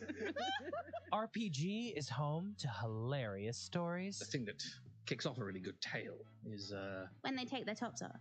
Sorry? When you're reading, like, don't worry. And thrilling adventures. There's bad guys, there's an ogre. Probably best if you stay here. Sorry, I'll be back soon. Why am I tied up? That was your sibling, not me. Bye. Each season is an all-new actual play story told collaboratively at the table, featuring guest players from the Magnus Archives. I remember being in the water, and that was awful, and now I'm not in the water, and that's much better. Wooden overcoats. I am a snowman. I have one job, and that is to stand in place. I was doing that very well. Yes, and she might come back 9 times more powerful with lots of food and kippers. We fix space junk. On the surface, you might look different, but you're very, very similar inside. And I can vouch for that. And more. What I am about to tell you stays in this room. Got it? Don't happen to know where there's like secret plans about meat and smoothie. Ducks? Did you say ducks? Did you say ducks? Sorry, did you say duck? Realms of Peril and Glory launches August 18th with 3 brand new episodes. You can find RPG wherever you listen to podcasts. We're gonna have a good laugh, then we're gonna possibly cry, and then we'll grab dinner. Hi folks, Let me see if I can sum up Midnight Burger in about 25 seconds. Jesus Christ! It'll be fine. So this is how it ends. Eaten by wolves in space. Pardon me, Gloria. Might my husband and I have a word? The radio is talking to me.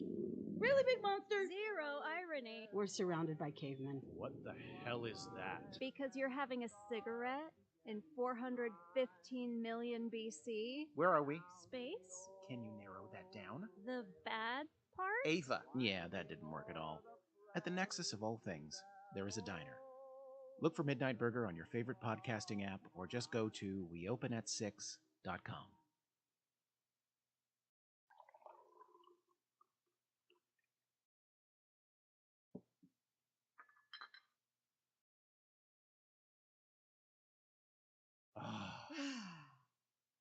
Coco from Les Deux Magots. The epitome of bliss, the pinnacle of creation, the... We're down to our last thermos. What? Impossible. Put in an order to Paris right away. Chop chop, veet veet. Delivery takes 10 hours at least. What are you waiting? No. No? No. We haven't had any new clients in over a month. Until business picks up, we have to tighten our belts. But I can't work without Coco. You're not working. Well, not at the moment. Because we haven't had any clients. Because you turned them all down. But they were so boring. It can't be Jimmy Hoffa and D.B. Cooper every day. Making people disappear is an art. Yeah, I'm just saying, it can't be parachutes and plane hijackings all the time. We have to take on some good old bread and butter disappearances to keep the lights on around here. Or in our case, to keep the cocoa flowing. Okay, next client who contacts us, I'll take on their case. You promise? I promise. Now give me the last of that cocoa. It looks like we have a new client.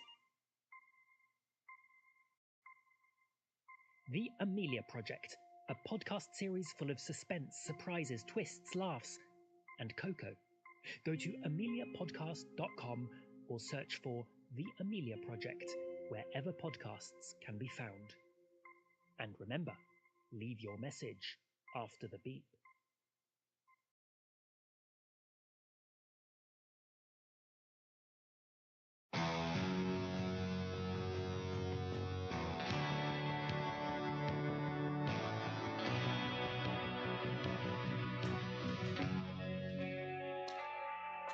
One foot after another. That's all I can do. That's all any of us can do. I was remote ops in the war. Neural implants let me control trucks, drones, whatever you got. Now I'm back and all these government-issued prosthetics are falling apart. What the hell are you doing in my barn? I'm just looking for a little power, and then I'll be on my way. That'll be Arlen Frey. He must have seen you on the drone feeds. Who is he? The meanest son of a bitch with a badge. Broken Road. A dystopian audio drama coming Monday, July 25th, 2022 on Apple Podcasts, Spotify, and everywhere else you like to listen. Follow us on Instagram, Twitter, and TikTok at Broken Road Pod. Learn more at www.recursor.tv/Broken Road.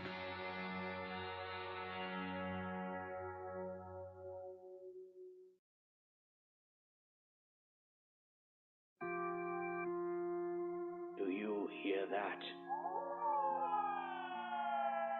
Presenting a bold new adventure into Lovecraftian horror and black comedy. The Call of Cthulhu Mystery Program's acclaimed second series, The Terrible Secret of Lot X. So, to the woman in green. Estelle Thorpe has made a precarious purchase. Get anything good? Contents of automobile trunk, back seat, and glove box unsorted. Riveting. But this auction win is more than it seems.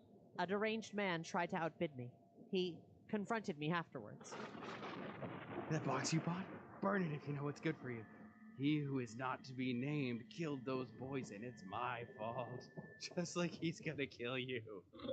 To solve the paranormal mystery she's uncovered, Estelle assembles an unlikely crew of curiosity seekers. Moses Cubbenfield, a renowned mountain man author. Estelle, ma'am, I promise that if you are trying to win me over, the odds are good, but the goods are odd. Cherry Featherbottom, a flapper who's more than she seems. I'm gonna just be upstairs cleaning my gun. Who are you, my dad? Oswald Sinclair, Hobo King. That's not jam. That is definitely the opposite of jam. That is people jam. Anjana Ramakrishnan, Estelle's partner in occult adventure. You summoned a demon and you don't remember it, darling. No firearms. Not right now. And Kenneth Rogers, a notorious gambler. I can play cards any old day, but chicken lunch at Thorpe Manor? That sounds like a mighty fine time, I tell you what. Together, they encounter monsters above and below, and an unholy conspiracy that threatens to shred their sanity to tatters. This is startling and strange, but darling, we might be onto something here. This is why we came to Arkham after all. Not for murderous grave robbers and disappearing children. The Necronomicon. Whatever your intent with this book, I caution you, and say with all certainty, you will find more danger than answers. You brought me back. You all brought me back. Brought you back from what? This is not our world. This is not our world at all. When the dance is done and his infernal song rings loudest, there will be no lewd carnality denied to us. You leap onto this thing's back, bury your hatchet in its neck. He howls. I will eat you. Dear Lord, what happened to you? It's take too long to explain. We got to get to the hospital. I'll tell you what, right now, we can't go to the police with this. Yeah, I expect you're right. They'll put us in the sanitarium. The air gives way to the crushing depths. You're drowning. You're drowning in a sea of yellow. In this program, our cast actually lives the terror. It's an improvised audio drama that uses Chaosium's Call of Cthulhu role-playing game and the wit of our players to weave these uncanny tales. This is a cinematic radio play where anything can happen, and these poor souls never know what's going to crawl out of the darkness. Discover the terrible secret of Lot X, the entire second series now available on your favorite podcast player. Just search for the Call of Cthulhu Mystery Program or unlock all our secrets at CthulhuMystery.com.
Wasn't kidding about that awkward 10 seconds. I know.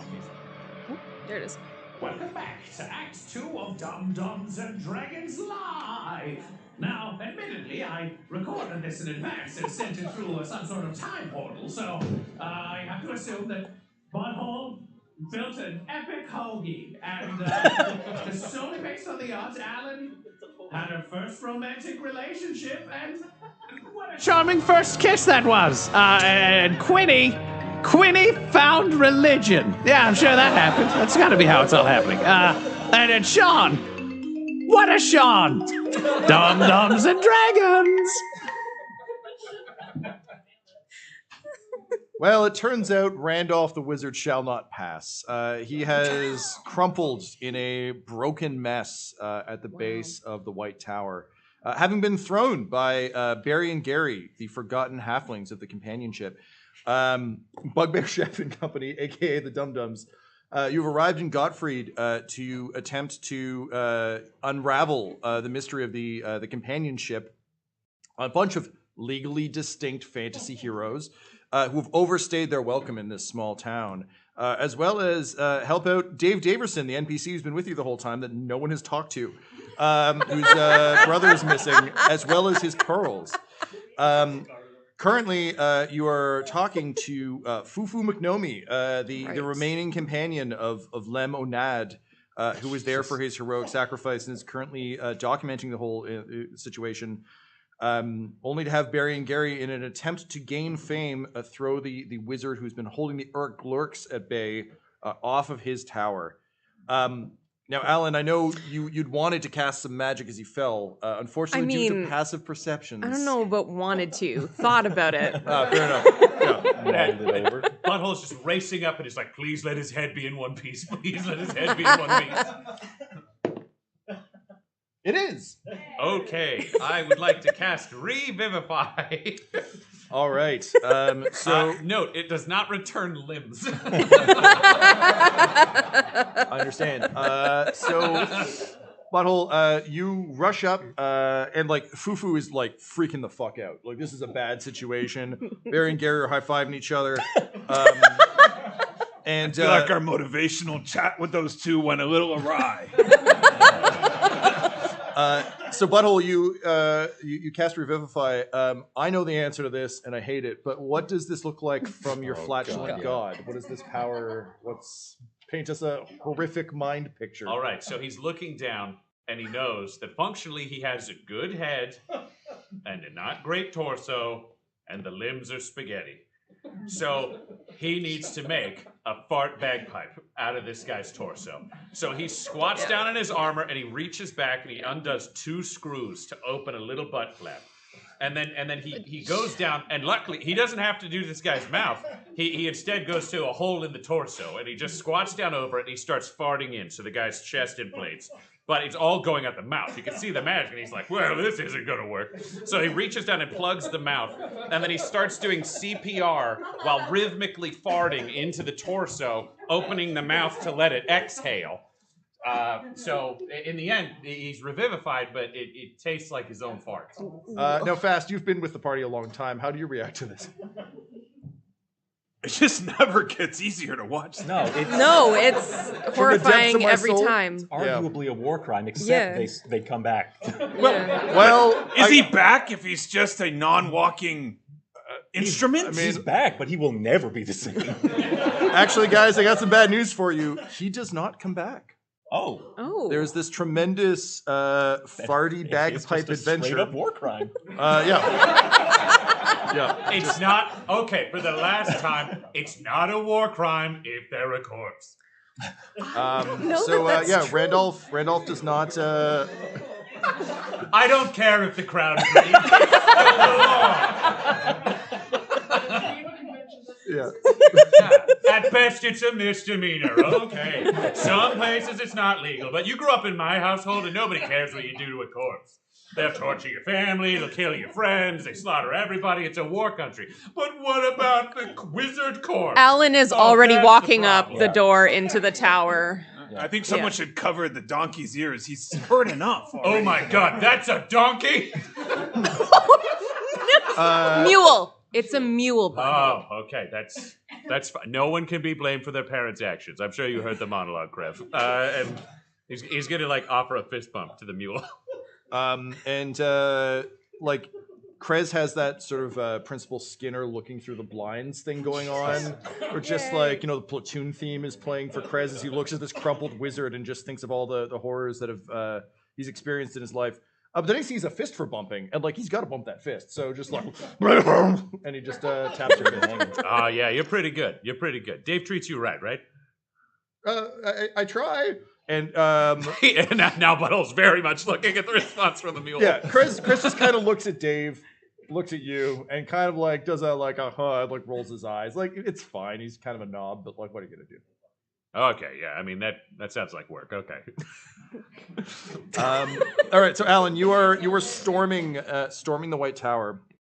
As you begin to sprint up the steps, you notice that this place is dusty as hell. It is very, very like the steps have a layer of dust on them that your feet are disturbed. There's little halfling feet, but otherwise, like there's a thick layer, and the place seems to be in a state of disrepair. Oh no, guys!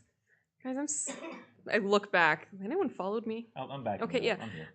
I don't know. Is it possible that it literally took all of this guy's concentration to keep those Glurix. Whatever at bay?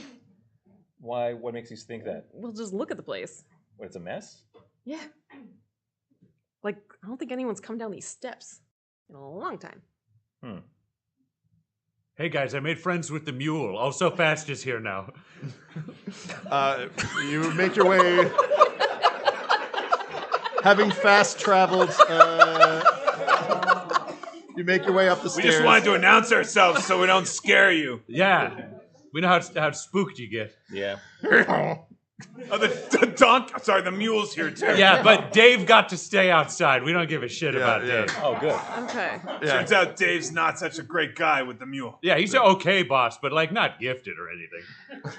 Alan, you're already making your way up the Yeah, steps. I'm already going up to the top of the tower. She keeps walking away from us. What's up with that? I feel like we lack focus is our problem. That's valid, I think, guys. You arrive at the top of the steps into the wizard's chambers, and what you would expect again to be it's a room full of an appropriate amount of like magical nonsense, big mirrors, a lot of bookshelves, but again, thick layer of dust on everything. There is a single armchair that is very like that has no layer of dust. Is very like has clearly been sat on recently. Yeah. And there is basically just a footpath from that chair to the balcony and back. Where? Everything else is just a Okay. thick layer of dust. Is it like a footpath, like something that's been traveled, or are there like two halfling footprints and Halfling the feet wizard or footprints? wizard In a path, dragging Like, path? a one-way No, path. it's it's it's a good question. It's a valid question. And I respect it. No, it's a clear path as though someone has traveled it a number of Okay. times. There are halfling feet though, 100% along that path, and possibly some drag marks. Yeah. Okay. Hey guys, Fast and I are here with the mule now. It took us a minute on the stairs because they were so dusty I almost fell. Oh, right, yeah. Oh, and I got part of the bag guy. What's that? Huh? I'm calling him Pappy now. Listen, we may have used my refilling beer stein because you guys kept leaving us behind and it made us sad. So Look, now he's a puppet. Now we're again. It's not a war crime in a car. We're not in a car. That's a reasonable point, but this time it's not me, so I feel like I have to defend him as hard as I defended myself. I appreciate that. Well, I mean, I'm starting to wonder what kind of quality of life this guy had. I mean, look at this. He just sat in the chair. Bagpap guy? Bagpap guy. Pappy, yeah. He just sat in the chair, and then he stands up and goes over. Where does he go if we're following this track? To where the halflings are standing, I assume. Yes, but it's... And then over! There, look at him go again. Alan, do you cast any magic this time? Is there anything? No. Is there anything to suggest like what spells he may have been casting? Can I like look around? Any books? Yeah, we don't care that they just threw the corpse over the balcony. Okay, Gina, I'm gonna Fast and I'll arrest these two. You guys do detective shit. Okay, your rights are, as far as I know, the local laws.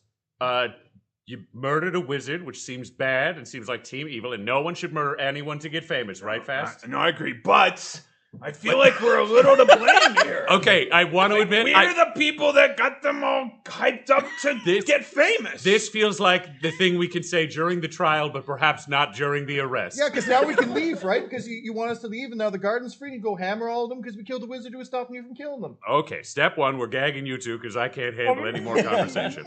And then step 2, we're also tying you up because you guys have to go to jail. Maybe murder's legal here. I don't know what they do in the city. So just shut up. Shut up and sit down. And we're going to make sure you don't run away. They do.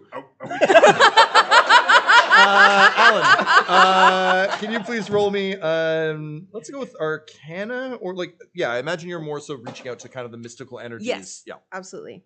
15. Ooh, nice. That is a 21 total. 21, amazing. And Quinny, would you also be investigating? Yeah, I would. All right, let's get an investigation roll for Quinny. Grandma, hit me with that D20. 13. Nice. And sorry, what's the check? Investigation. Investigation, so that's a 17 total. Excellent. Okay. So, Alan, you reach out sort of through the spell weave and kind of try and attempt to see what latent energy you can feel in this room in terms of spells that have been cast, and you are shocked to find none. It doesn't seem that any spells have been cast here in quite some time. There is a latent sort of magical. You feel sort of latent magical energies. Yeah. But almost like someone lit a fire a long time ago, and there's just a faint hint of smoke still in the room. But in terms of casting spells, nothing's happened from up here in a long time. This was all for show. Quinny, with your investigation roll, you're asking about his quality of life. There's no food, no drink. There's nothing up here. The bed is made and clearly has not been slept in quite some time. It would truly seem that he moved from the chair to the balcony and back exclusively. Without taking in food or drink or anything. Yep. No chamber pot in sight, which is a huge offense to Butthole, I'm sure. Ugh. Hopefully he farted a lot.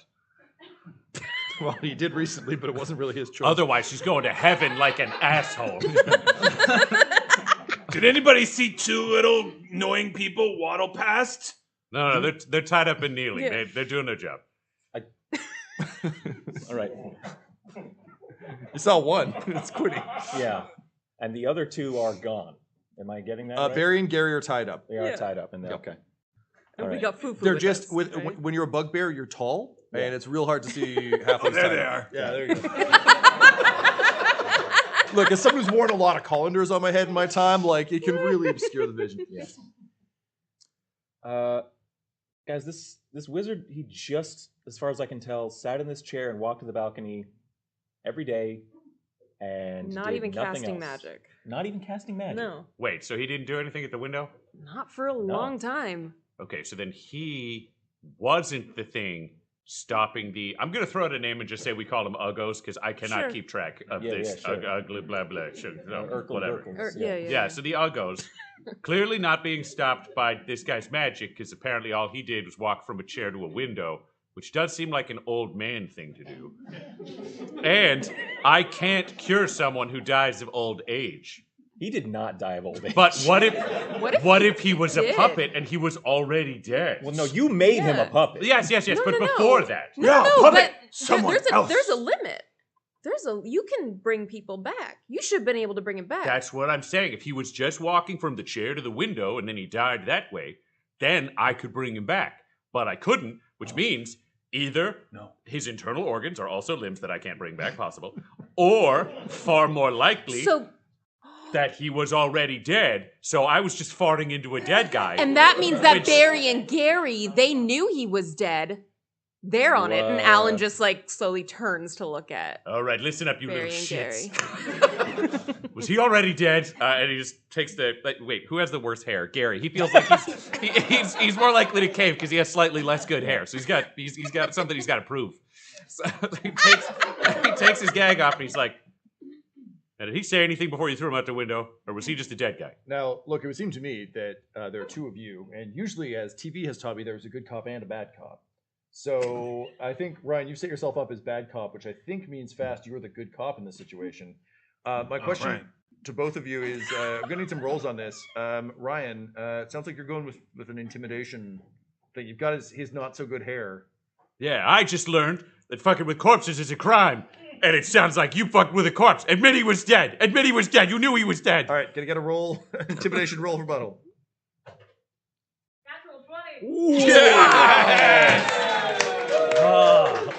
Thank you.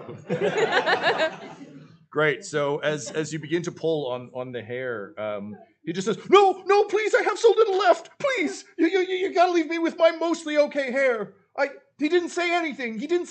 But every day he comes out, he waves, and he waves. He doesn't say anything. He just waves, and then he goes back inside, but he keeps us all safe. All right, so this sounds Like the Pope. Oh, the Pope. We had one of those nearby a car. He's kind of caught up in some shit, so I don't want to go too deep into it, but...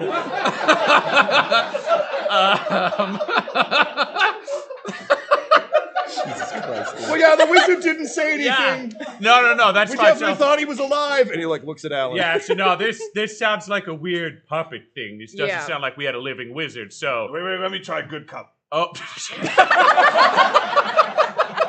Would you like pie?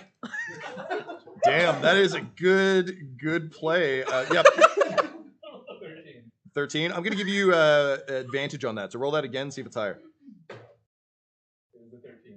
That's 26. What?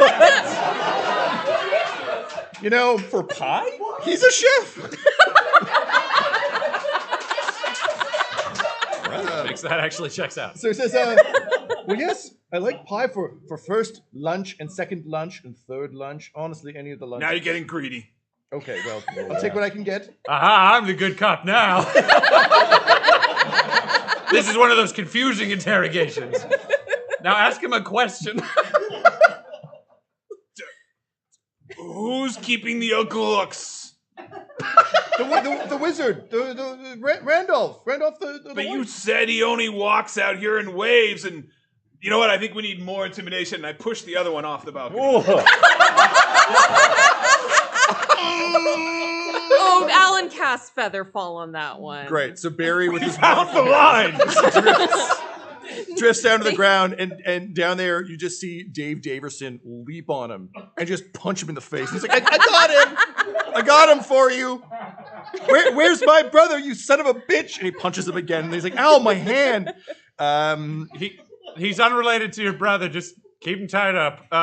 Okay, fast. I don't think they actually know anything about the conspiracy. Yeah, Gary's just like, look, no, Fuzzy Folsom said that Randolph was keeping us safe, and I thought Fuzzy was true. Okay, he's our king. I'm We glad don't I didn't bow to gag him, you he until bows right to us. and gag down. There we go. I thought I wasn't going to get anything out of that last bit of yelling, but it kind of added up. I think Fuzzy might be an asshole. Yeah. Didn't we leave Fuzzy down with Dave? Oh, shit. Make your way down. We didn't. No. That was Foo-foo. Fufu McNomie. I'm so confused by all the names. Oh. You and me both, my friend. Wait, I want to be clear. Isn't Fufu a bunny hopping through a forest? Is That is his Fozzie namesake. Fozzie Bear and Fufu McSuch and such, are they different people? Okay, yes. Fuzzy Folsom is the king who returned in some kind of Return of the Kingly fashion. Fufu McNome can't carry you.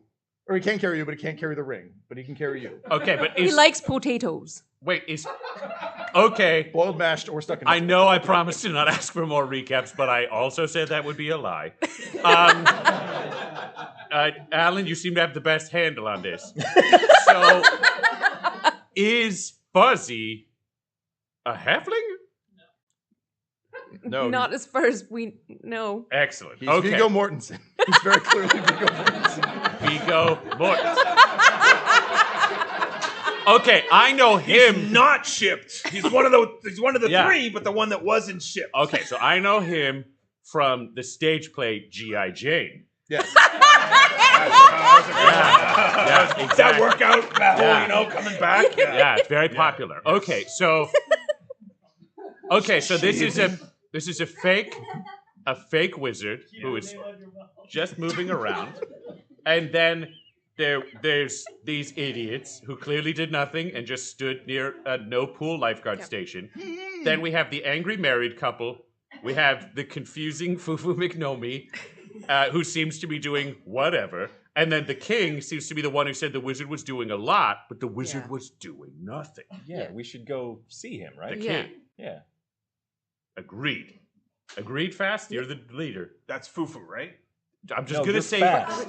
No, you're fast. Oh, right. We want to go see Fuzzy. Yes. Who is not Fufu. Right. No Fufu, just Fuzzy. Fast. Yeah. Make it so. And you do.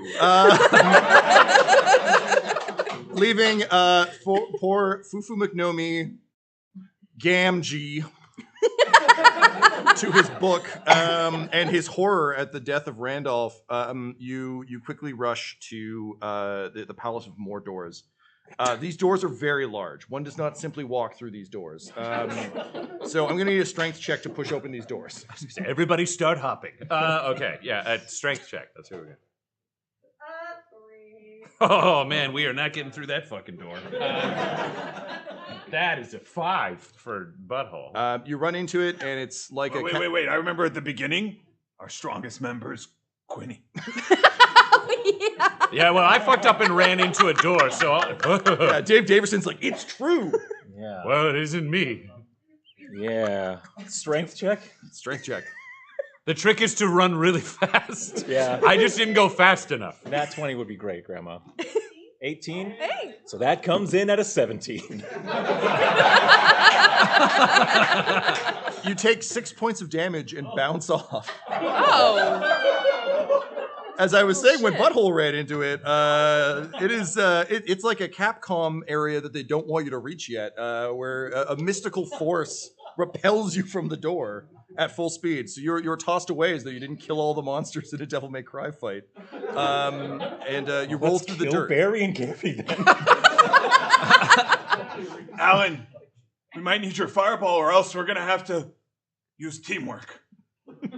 Yeah, we all hate teamwork, so get that fireball in there. I mean, we'll try. Do you have any other spells you want to use, or just going straight to Well, I'll fireball? throw acid at it first. I want to I get something a clear. little I less get destructive. Fuck out of here. I'm gone. It's fine. It's fine. It's fine. It's fine. I made one You mistake, like melted- once. It's fine. Acid at the door. Great. So, Alan, as you throw acid upon the door, the magic starts to interfere clearly with what? Well, no, in like a good way. Your magic kind of interferes with it, and with a massive like whomp, it shatters, leaving just the large doors. The doors are still in place, but the magical field is gone. If only you had a very strong character who's really min-maxed towards only strength. All right, Quinny, get in there. This is the lore we've established. Let's do it. Wait, Quinny. We know how to do this. And Butthole goes over, and he just takes a knee and leans forward to give you the platform. Oh, yeah. All right. So, well, let's have the roll, and I'll tell you whether I open the door or break my leg. How strong is your purpose? 14. So, with a 13, I run and vault off of Butthole's shoulder as he's kneeled down. I do like a sweet flying kick at the door. What do you yell? I'm fucking sick!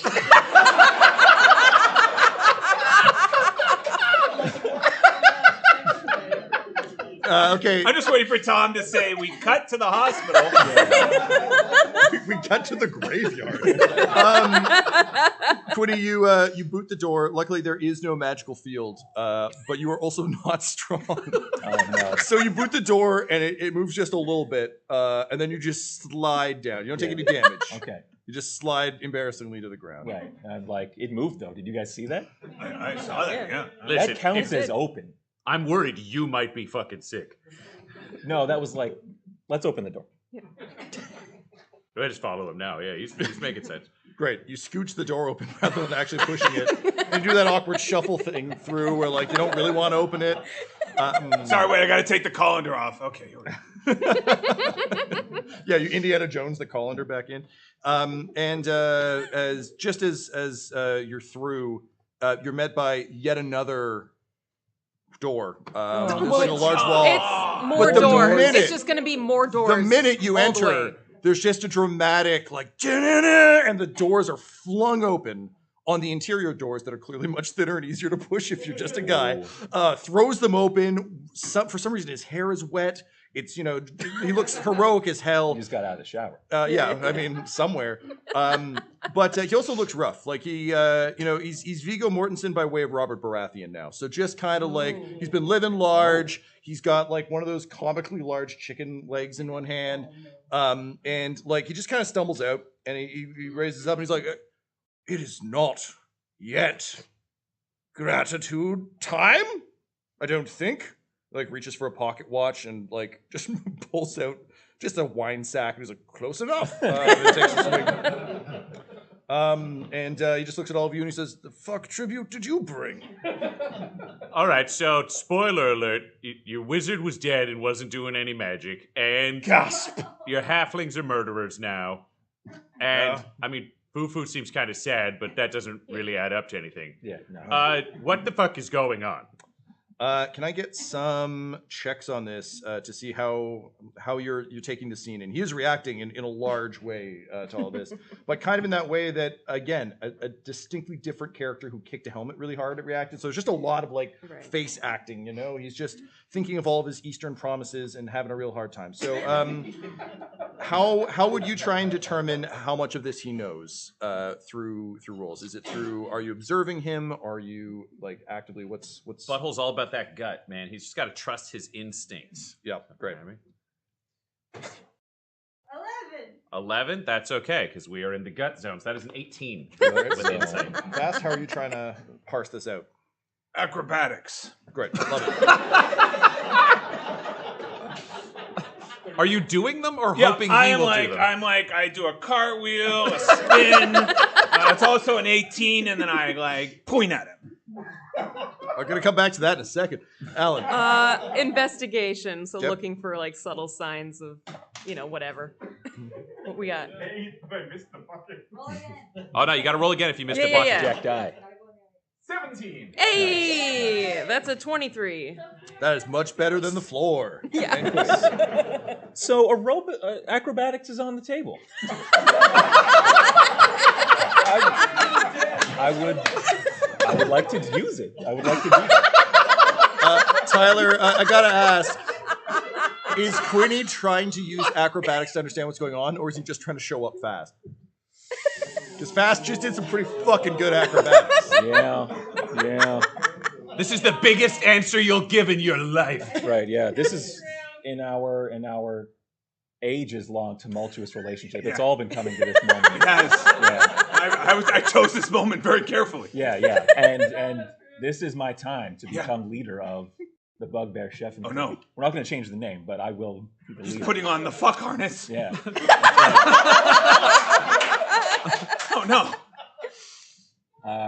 And I would like to use acrobatics to show him up. Sure, go for it. Yeah. Hit me with that roll. I point at you like you're rolling. Yeah. 15.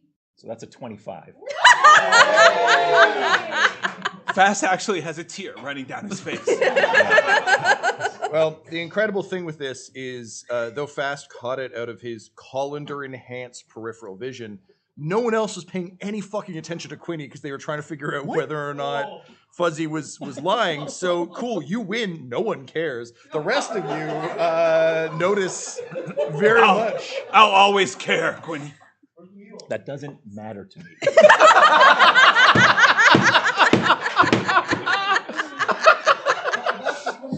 The quest continues. The rest of you notice that Fuzzy is doing a hell of a shit job at pretending that he doesn't know anything about this. It's a lot of what? Oh no!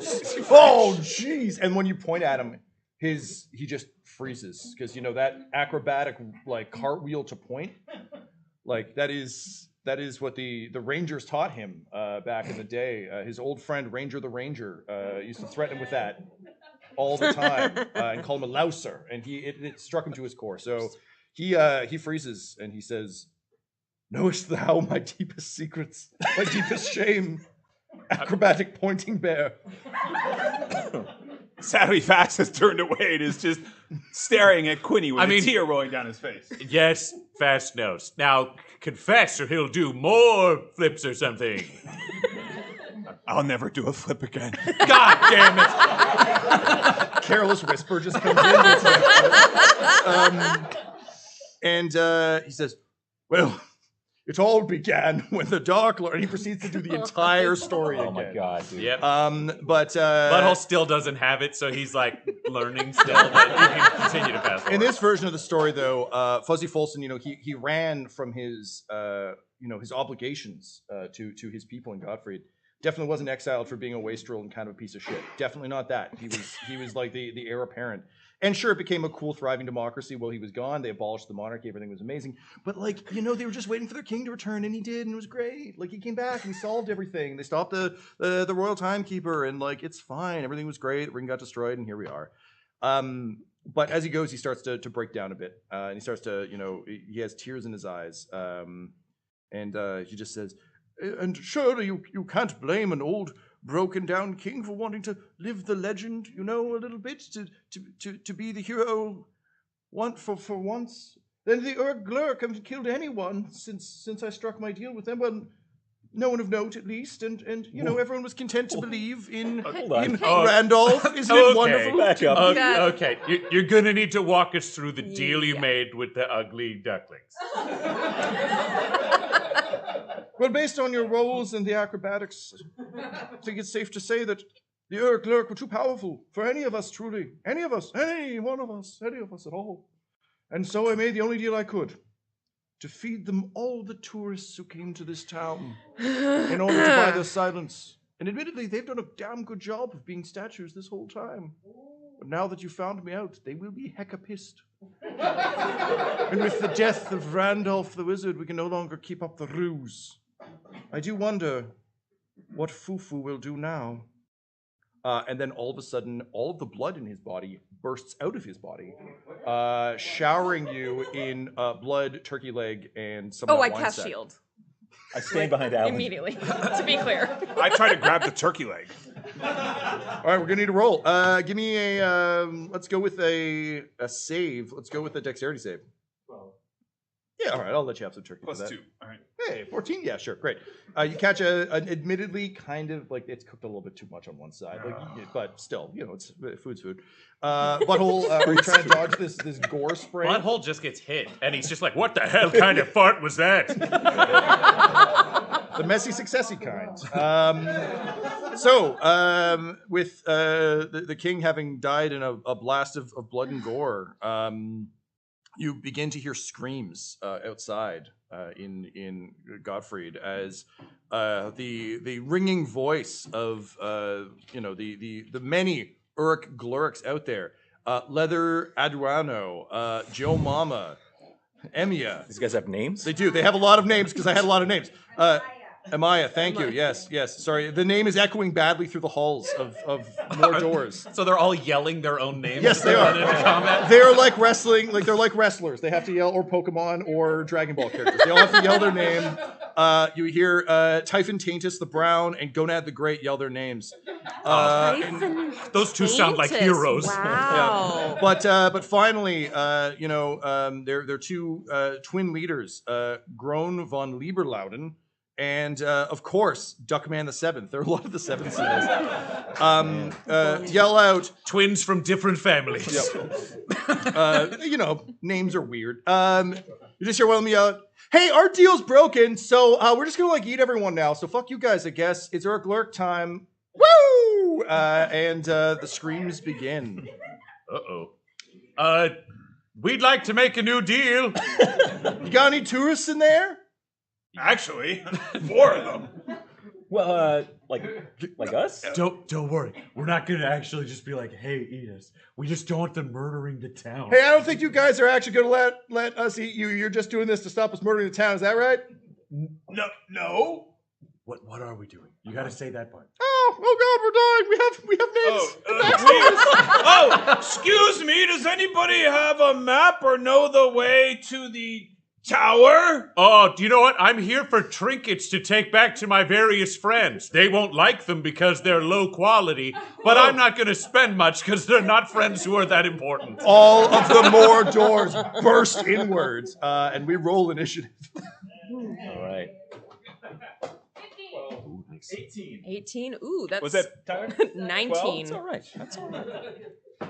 7. Very nice. So I'm 11.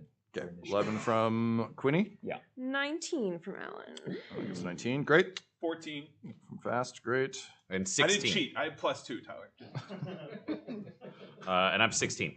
Great. I like that the time-honored rivalry between Quinny and Fast has come to a head ever since they beatboxed together that one time a long time ago, and then you threw that sword full of bees. Great. Top of the round is Alan. So 3 Urk Lurks burst through the doors. They're kind of smaller Urk Lurks, possibly with lower stats. And there's one slightly scarier Urk Lurk behind them. So that Urk Lurk, we're going to say is Spiky. The first 3 are Globby, Angular, Globby, Angular, and Blocky. What happened to all the names they were shouting? Those don't matter because it's just visual now. Yeah, I also don't want to use those names constantly in this fight. So they yelled them, and they're like, now that we're fighting, we are a collective. That checks. Resistance is not advised. Do you know what? We are Venom. I just have to say, I wish more heroes would do this. Like, just regular people being like, we're a collective. It feels like a positive thing. They're really poisoning it right now. You need positive examples. Our union is great. God damn it. This is not my town. You can't fuck with corpses. The bad guys are a union. Well, he talks. Alan, so you've got 3 sets of doors that blew open. There's one smaller Urk Lurk in each door. And Big Spiky is bringing up the rear in the main doors. I think I can. I'm just gonna magic missile these first, assholes. All right. Magic missile. This is an obscure D&D spell I've never heard of. I'm rolling. It's gonna hit. Yeah, sounds made up. Sounds made up. That's 4, 3, and 5 damage. Okay, great. To Globby, Angular, and Blocky. Yep, classic characters. It's fucked up that you wrote their names down and you're going to kill them now. It feels better that way, okay. you know. It's more Cross it satisfying. off when you're done. Yeah. And there's the Alan we know and love. All right, so your magic missiles hit, and just immediately start, like, you can see the magic eating through them Nice. as they get hit, and they yell out their names again. It's amazing, and they're all pronounced right. Yeah, exactly. Yeah, you heard it. Amazing. That brings us to Butthole. Alan casts magic missile. You see them kind of blast off some of these tar monsters that are slowly lurching towards you. What do you do? Butthole will cast Hammer Guardians. So he's going to take Krez and put him behind him with like the one captive who's Gary. And he's going to shove them like behind him to protect the innocents. And then he just squats down low in his armor. And he just starts farting, but they're little machine gun farts that just like until it's just this swirling field of hammers all around him. And he just stands up and points Moonlight Bringer at these 3 monsters. And he just says, "Where can I go for a local culinary experience that's true to where you eat?" Because he wants to lure them into the field. You're doing a damn good job. They are all salivating. We can raise our prices by at least half. Amazing. Is there anything else you do on your action there, sir? That would be movement. The spell is my action. I mean, what? I would be crazy if he didn't also go, "Oh yeah, also, it's hammer time!" And he would like to cast a bonus action to summon a spiritual hammer amongst them to hit, let's say, Blocky. That sounds like the squarest shape, and thus most hammerable. It's irrefutable logic. Science checks out. So I believe we need a roll on that, yes? I do, yes. 16. Ooh, 16 is good, which bumps up to a 23. Yep, that'll do. Nice. Okay, damage for this, which I was not anticipating. Oh, something you weren't anticipating in this game? I don't know how that would feel. You're throwing me off too much, Tommy. Oh, I trust you. It's my math that's the problem. That is 12 radiant damage, I think. Well, look, when you introduce a blocky shape to a hammery hammer, sometimes they go I was gonna say splat, but it's still appropriate. The hammer just knocks through it. So explain how this Urk explodes. Great. It starts to crumple inwards, and then instead of shattering into pieces, it explodes into liquid that sounds something like. Oh yeah. Yeah, that's it. That's it. That's what I needed. Yeah, so it makes that noise and dies. It wanted to rush into your hammer field, but it'll never make it there. It's disappointing. We'll always have me murdering you. All right, Fast, you're up next. So currently, Blocky has exploded, leaving way for Spiky, who is a few steps behind him through the central door. You've got Globby and Angular on the left and right doors, both of whom look equally injured. Neither of them look bloody, but they shouldn't because they don't have blood. All right, so Fast is going to grin and reach behind his back to pull out his best culinary weapon of kitchen appliance, which is a spatula. Oh, yeah. Amazing. And the war spatula. A war spatula, double-handed war spatula. It's quite large, actually. It's one of those pizza oven ones. Yeah. That's really big. Yeah. Nice. And goes for the one on the right. Okay, I gotta ask though, what is the name of this war spatula? That's a really great question. And it's, of course, I've shouted it many times in battle. So many times, he won't shut up about it. Oh yeah, it's like we all know it, right? It's Spanky. Well, let's see how bad this spanking is. So you get 2 attacks. Yeah, give me 'cause 2 you're rolls, a vicious Tyler. fighter. One is 16, and the other is 13. All right, so that is a 16 plus 7, 23, and then an 18. Those both hit? Yep. Okay, so that is 2d6. 7 plus 6 is, what's that? 7 plus 6? 13. 13. And then, wait, we can re-roll this one. Then 6 and 6 is 12, so 26. Yeah, so he had 15. Thank you. With a pizza spatula! Spanky! I'm gonna spank you with Spanky. You do. And not unlike anyone watching the 50 Shades of Grey movie, not satisfied or pleased about it. So Globby bursts and splatters the walls as you hold aloft your mighty war spatula. Just something about a bugbear swinging a giant pizza spatula. That's excellent. And you're really happy you got the non-stick war weapon. It's often people don't think about There's it. no gore on it. Yeah, truly. Great. And wow, I really wish they had rolled a higher initiative because this is rough. Quiddy. Wow. Currently, there is Angular in the door on the left, and Spiky, who Spiky's is still alive. a little bit further behind the central door. And one of them is still kind of damaged, right? Yes, the one to your left, Angular, who I'll go looks like after a weird, Angular. Picasso nightmare. Yeah. I'm gonna go and try and finish him off. Great, go We're for gonna, it. we're gonna withdraw Frostbrand, Frozen Short Sword. Let's do some damage, Grandma. 10, 18 to hit. That'll do. Nice. So that's some ice and piercing damage. That is 11 plus 5, 16. He was sitting at 15.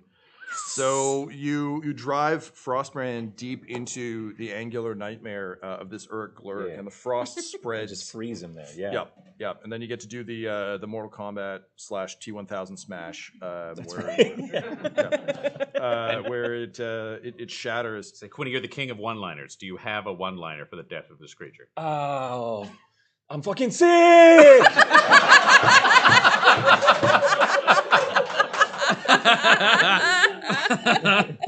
And behind all of you, you see this sort of spiked creature just kind of doing the full the Family Guy had like the Kool-Aid Man bit where like smashed through the wall and then like awkwardly tried to step out. Right. So Spiky begins to move back, being like, scared him. Hey, maybe we don't need the tourist dollars. Maybe we can just rely on the local economy. And then suddenly it goes rigid and begins to tremble as it slowly rises up off the ground, and you can see balls of Urk Lurik rising. as the smallest. Wait, what? It's cold, and they have to go up. No, you can see the Uruk lurks basically becoming globular as they are raised up into the sky. And then atop the statue of Lem Onaid, you see tiny Fufu McNomi holding a ring to the sky, just like the statue beneath him. He just says, "Oh, you all fucked it up, didn't you? You just had to fuck it up. Okay, well, I guess we're doing this thing now. You know, I had to kill Lem for this, and that sucked, but, you know, sometimes you gotta do what you gotta do for a companionship." And he slides the ring on, and as he does so, all of the Uruk lurks around him begin to just soar into his body, just piercing him and making him undulate and twist as he slowly hulks out. And you realize that little Fufu McNomi has been using the powers of the ring to keep this whole facade going. But now is not a time for facades. Now is a time for murder. Oh yeah, murder. Yeah, what a dick. As he takes a giant kind of again scary kind of William Birkin in Resident Evil 2 like spiked monster shape. He just yells, "Who's got taters, precious?" And starts crashing through the town towards you. And we've got that quick moment like in the Guardians of the Galaxy game where everybody gets that huddle where time pauses and got cool lights around them. Yeah. I feel like this one's on me. Yeah, we all look to Fast. It's like, Fast, you've always got the best combat plans, and they're always based specifically around one food item and recipe that you're obsessed with because you're a cook. So what's our food combat plan? I don't know, guys. Are you sure? Because I feel like we were there. We could have gotten him. You're the best acrobat we know. That's why you're in charge. No. Motherfucker. You know what? You're right. You're right. Yeah, okay. I've had my eye on the new Cuisinart. What is that mean? It's this weird contraption that gnomes are building where it's got all these little blades on it and it spins in a bowl. Okay, so now how does that metaphorically apply to us? We put them in a bowl with a bunch of blades with gnomes and they chop them up. Oh, so you just very literally just said we put him in a Cuisinart. All right, so do you know what? I think I get it. We have to create a metaphorical Cuisinart. Yeah. I am the bowl because I don't have blades. Alan is the gnomes that are making the thing work. Good. And the then blades? The blades are Quinny, so we got to throw Quinny out. And Fast is the cook who makes it all work. So Fast has to go in with Quinny because he's got to introduce the ingredients, one of which might be, I'm going to guess, that thing he keeps yelling about. Drumsticks. Sure, not Spanky, drumsticks. I've been holding it. It was in my top. I have to use Spanky. But No, drumsticks. Right. We're living or dying by this. Okay. We're going to use a Cuisinart on these drumsticks. Everybody say Bugbear Chef and Crew on it. 1, 2, 3. Bugbear Chef and Crew. Go, Junior Jays. Why do you want me to? I don't know what I'm doing. We're all a Cuisinart. Just do your part. Top of the round. Just look. Alan. There's nothing there that can help you. There's nothing there.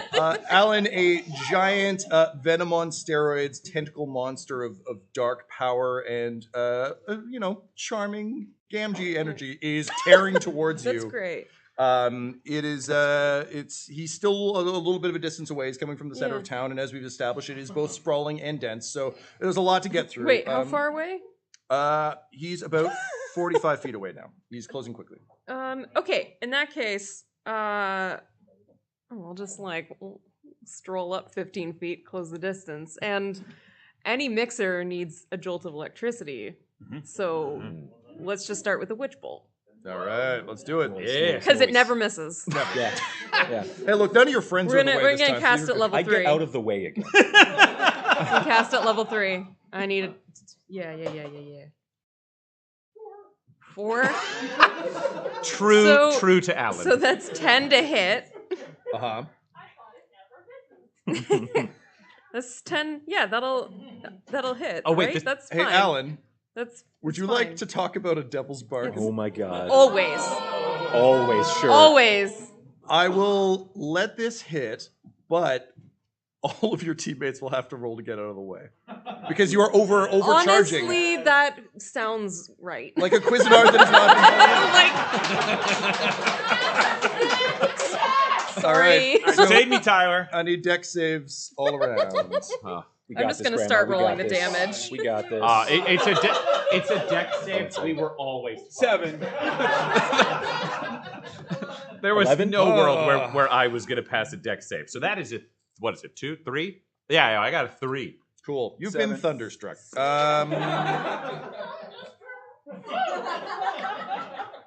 And that's 27 damage. It's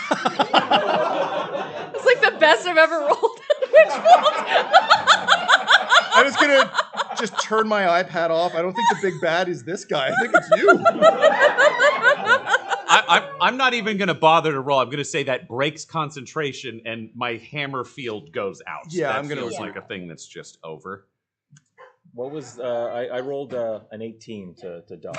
You take half. Take half. Okay. Yeah, we didn't keep the hammer guard. Okay, It's I understand. I'm going to shakily take the metal colander off my head. and just drop it, shaking.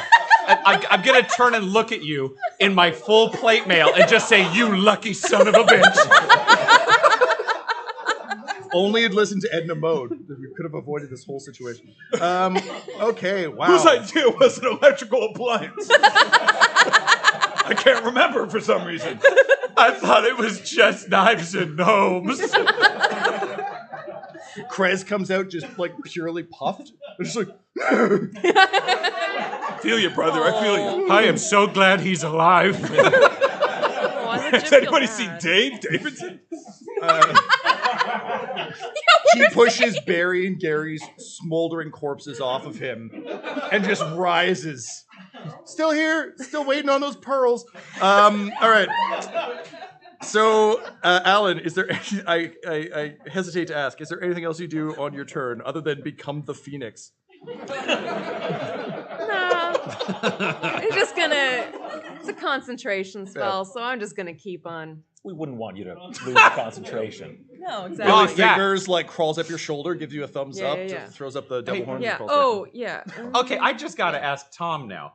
If the spell is continuing and we are all getting hit by the spell, No, it was just a blast. Oh, thank God. I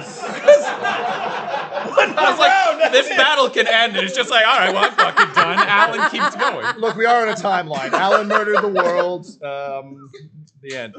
Great. Cool. It's fine. It's fine. This is fine. We're all fine here. Great. Butthole. All right, Butthole is just going to charge forward, just saying, I'm a colander or something, because he's been very shocked, so his words are confused. And he'll say, I hate you, you ugly duckling. Moonhammer, Cuisinart. And he's gonna, because his hammer's like lagging behind him as he runs, so he has to summon a new one where he's like, you suck, and then he just throws a new one out. So he will attack. He also throws his shield down. There's too much metal, so it's just him and his hammer. So he'll attack with the hammer and then with his spiritual hammer as well. So I need 2 rolls. 12. Okay. That is a 19 to hit with both. Yep, that'll do. Nice. Great. So Moonlight Bringer. Are the ugly ducklings undead? You know what? The ring is full of necromantic power, so yeah, I'm going to give you this. Yes! Okay, we're there. I need my 1d10. That's a d12. I'm so bad at dice. This is the highest stakes part of my game. All right, the first hammer does... That is 7 plus... It does 10 damage. Yep. And the spiritual hammer does... 1d8... Spiritual hammer does 12 damage. All right. As those hits start to smack around, good old Fufu, like evil gnome, you can see faces beginning to form in his kind of mass as he tears forward. And weirdly, it's of all of the named Urglurks that we've met with their distinct personalities, aside from the 3 who blew up. And there's a lot of like, hey, this wasn't the deal. You're not the royal timekeeper. The fuck you do? No, you can't just have this. And he's like, someone with morals had to hold the ring. Lem wasn't strong enough. Had to be me. You work for me now. But you can see he's losing control a little bit with the damage that you're doing to him. Oh my god. Fast, you gotta distract him. And Quinny, use your stealing powers. Yeah, all right, yeah. Bringing us to Fast. Okay. I'm gonna bring out the most distracting weapon I have, the cheese grater. And I charge. Amazing. I'll always remember our first cheese metallic grater weapon. adventure and how you pried it from the hands of a lich you murdered. And it made my hands bleed as I did it. It hurt so bad. That's how you knew it would always be your greatest weapon. All right. What I get, Tyler? 15. All right, roll again. 15 is plus something. No, old man. Plus 7, 22 and 25. Yes. With the cheese grater of moderate doom. Yeah, it's like, there's like old cheese, medium cheese. It's it's a moderate. Medium doom. 12, 14, and 7. Oh, I can re-roll it too. 9, 6, another 15, 29. Holy shit! All right. I'm distracting him. I'm just grating his face. Ow! Ow! Ow! Ow! Ow! And I'm not making it symmetrical. Ha! Oh, that deeply unsettles me. Well, now it's Urglurk time. So you've got Butthole and Fast are up there punching away. Luckily, Quinny and Alan are at distance. So he's gonna take 2 attacks, one on each of you. Butthole is gonna strike out with just a quick whip of a tentacle, trying to get past your swinging hammer. What's your AC? 18, 1-8. 18. Shit, he misses, but barely. Wow. So it whips past you with a lightning loud crack that sounds like it would have broken. Yeah, there it is. Bam. Sounds like it would have cracked you in half. You do not want to get hit by this guy. Speaking of getting hit by this guy, a tongue whips out of the center of this thing. Just a massive of sort of ooze attempting to grab Fast and pull him in. Fast, what is your AC? It is 60. 16? Excuse me? What? 16. 1-6. Thank you. Oh, Yeah. I heard Why are 6-0 we even twice. playing with this guy? Guests get a good time. Actually, I take that back. It's 60, Tom. Yeah. Oh shit! I forgot that you were the only 20th level. He may be invulnerable, but we only care about his acrobatic skills. All right. That's So the only reason I haven't killed you. Fast. I went to tell. I just couldn't in the heat of the moment. It will grab you. Okay. So that is going to be 13 points of damage. Okay. But because you are huge, being a bugbear. Hey, let's keep any Well, weight you've got a healthy conversations. girth. Okay. Thank you. I speak from my own experience. I need a con save to see if you can stop from. You're doing that thing with your arms and legs where you're trying not to get pulled into its maw. Right. Like heroically. Yeah, of course. Oh my Not God. while screaming. He's got me! Nat 1. I will boil. I will mash. I think my scream gets a little muffled at the end. I will put in stew, and he sucks you in, and you disappear inside. But I bring the cheese grater with me. Oh, that does not go down well. Unfortunately, narrative flavor deals no damage. He has resistance to it. All right, you've been swallowed up. Oh no! Secretly, we both agreed if we survived this mission, we'd get married. That was the secret from earlier where we had that moment. One more day to marriage. Quitting. All right. So I'm going to first close the distance, get in there with everyone else. Can I see this ring? It's in there somewhere. Like, you're getting little glimpses of you're getting the little Eddie Brock looks occasionally. But But no, it's not like he's not doing the Sauron thing where he just puts his hand out for you to just like no. choppy steely Yeah, steely. here, take this ring. Yeah, Yeah, here you go. Yeah. All right. I gotta aim my mace. Could I use? Could I use my fast hands bonus action to try and get in there and grab the ring? Sure. Yeah.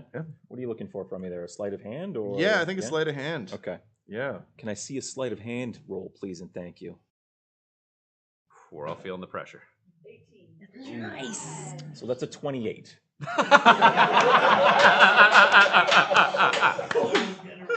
He comes back out with his heart. And the ring tied in a bow. Quinny, you spent your whole life A, wanting to be a better acrobat than Fast, but B, wanting a moment like this, a moment when your natural thievery could come so in handy. And so you're just waiting, and it's like you're using a claw machine. You're just like waiting for that perfect spot, and then just whoop. You know, he wasn't holding his hands out, but he was fighting all the Urglurks and is getting cheese grated because he didn't eat Fast. Fast was just in there with him. Yeah. So he's a little distracted. He's still getting electrocuted. And yeah, he's still being electrocuted. You grab the ring off of his finger, and as soon as you do, the Urglurks just like pull away, and they form almost a large oil slick on the ground. And in one voice, because they are a collective, we've established despite their names, they just say, "You done fucked up, sir." At which point, a small Elijah Wood-looking form crawls out, and Fufu just says, "But, oh, Mr. Lem, you're back!" And he just says, "You said you couldn't carry the ring, but you could carry me. And then you pushed me in the lava pit and took the ring. Well, now it's my chance to carry you to hell." And with that, he grabs him in an admittedly still warm embrace and pulls him back into the oil pit. And the Urglurks spike up around, close down within them, and disappear back into the earth from whence they came, leaving you holding a very powerful ring. And Fast, you falling out with your cheese grater near your maybe future groom. Yeah, I just want to be clear to everybody here that those guys are not getting into hell. That's for cool people. So, having defeated the companionship of the ring, the townspeople are in shock, those who survived. I imagine you're revivifying some people. No, I'm tapped. So. The dead remain dead. Yeah. Bump walks around and gives them last rites. Dave Daverson finds like a string of pearls amongst the wreckage and just kind of holds it to the sky, saying, "I will remember you." It's his brother's, Quinny. You still have his. Okay. Cave Daverson. And then he just puts it around his neck and sings "Teenage Dirtbag" while crying. Barry and Gary got eliminated by the lightning, so that's cool. They're done. We didn't like them anyway. Larry and Tabby realized that they were fighting over nothing. They got confused about their kill count because the necromancer raised a couple, and there was a huge fight. Someone forgot their killiversary. It was a great subplot that you missed. So that happens. It's honestly very heartwarming, and the fan art is incredible. So I mean, there you go. But for the four of you, the esteemed longtime members of Bugbear Chef and Co. You're left standing kind of in the center of Gottfried. Quinny, you have the ring that you have probably it's gone. I've hidden it. Yeah, it's hidden. What ring? And the people kind of slowly, but with some trepidation, approach because you could just be a new companionship, and they aren't quite sure what's going to happen here. Quinny, I want to give that fund you talked about, the Save the Children fund. In the town, it's all the gold I have, 583 gold. Yeah, for all those urchins that we found or thought we might find. I assume they're such a good criminal organization. They're safe and here. And or I just want to, Do you mean Alan? Alan, Alan, probably. I'm a little phased since somebody gold. electrocuted me. The fourth wall shakes and trembles. Alan, I never want to get on your bad side. And Correct. Look, Correct. I gotta come clean. I'm not the best dancer or acrobatics, and I feel like I lied to you the day before we were going to get wed, and it was actually Quinny. Nobody saw it, but I did. So Quinny's the best answer? Oh my god, it's happening. So Quinny's now in charge of Bugbear Chef and crew? Yeah. That's good. Because I was worried that your job was going to come between us. And we kiss. Oh, yeah, we kiss like crazy. And it's not one of those hello kisses like usual. It's a legit kiss. A new dawn rises over the sprawling, dense town of Gottfried. The survivors slowly begin to turn back to tourist trapping, and man, are they happy about it. Alan, you raid the shit out of Randolph the White's tower, and he had some pretty sweet books up there. Definitely none that will be in any way problematic, although you start to hear a voice in your head, and slowly one of your eyes starts to turn red, but it's cool. I'm sure it's nothing, and that hasn't happened in this timeline yet. Friendly voice. Friendly voice, totally, absolutely. His name's Zan something, it sounds great. The wedding of Chef to Fart Cleric is one of the most beautiful that has ever been seen. Quinny, as the best man to both, I have a question for you. When they say present the rings, do you or do you keep it secret, keep it safe? I keep it secret and it's mine. Great. Butthole and Fast, if I could just have the quickest of wedding vows from you as you stand in the shattered statue remains of Lemonade Baggins.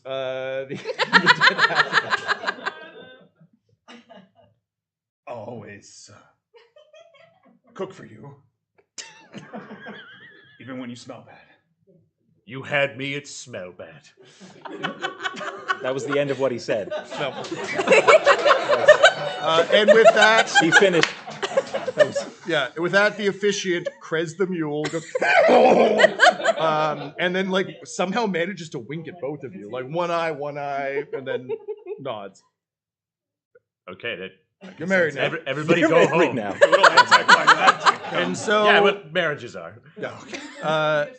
Having gained, a strengthened bond, having gained mystical powers, having sundered a companionship of the ring, having brought peace to a small tourist trap that can now just rob freely.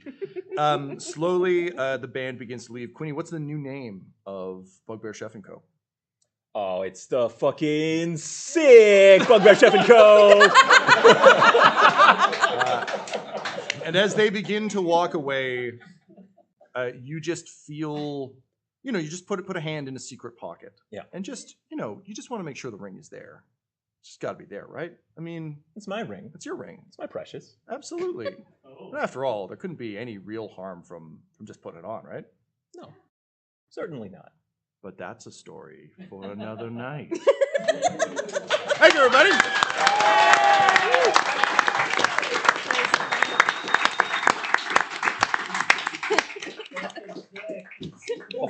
Sick. Internet friends, I know you can't see me, but hopefully you can still hear me. This brings an end to our live stream. Thank you so much for joining us from around the world in the internet. And hopefully we'll see you digitally soon.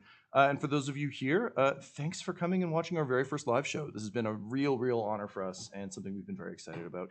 We're going to hang around for a bit and do a little post-show chat. But this brings our stream to an end. And let the music play. And that was Dum-Dums and Dragons Live! A story happened and we hope you liked it. And if you don't tell anyone. Also, it's being streamed, so don't tell the internet. Don't watch it, I guess, but hey, it was good. I'm going to assume Time Portal. So, special thanks to Fable Folly Network, the Staircase Theater, all our amazing helpers in this really cool venue, and everyone who helped with this incredible stream. Also, Sean Howard for coming out and either doing a great job or embarrassing himself, I'm not sure. Maybe he isn't either. Bye! Woo!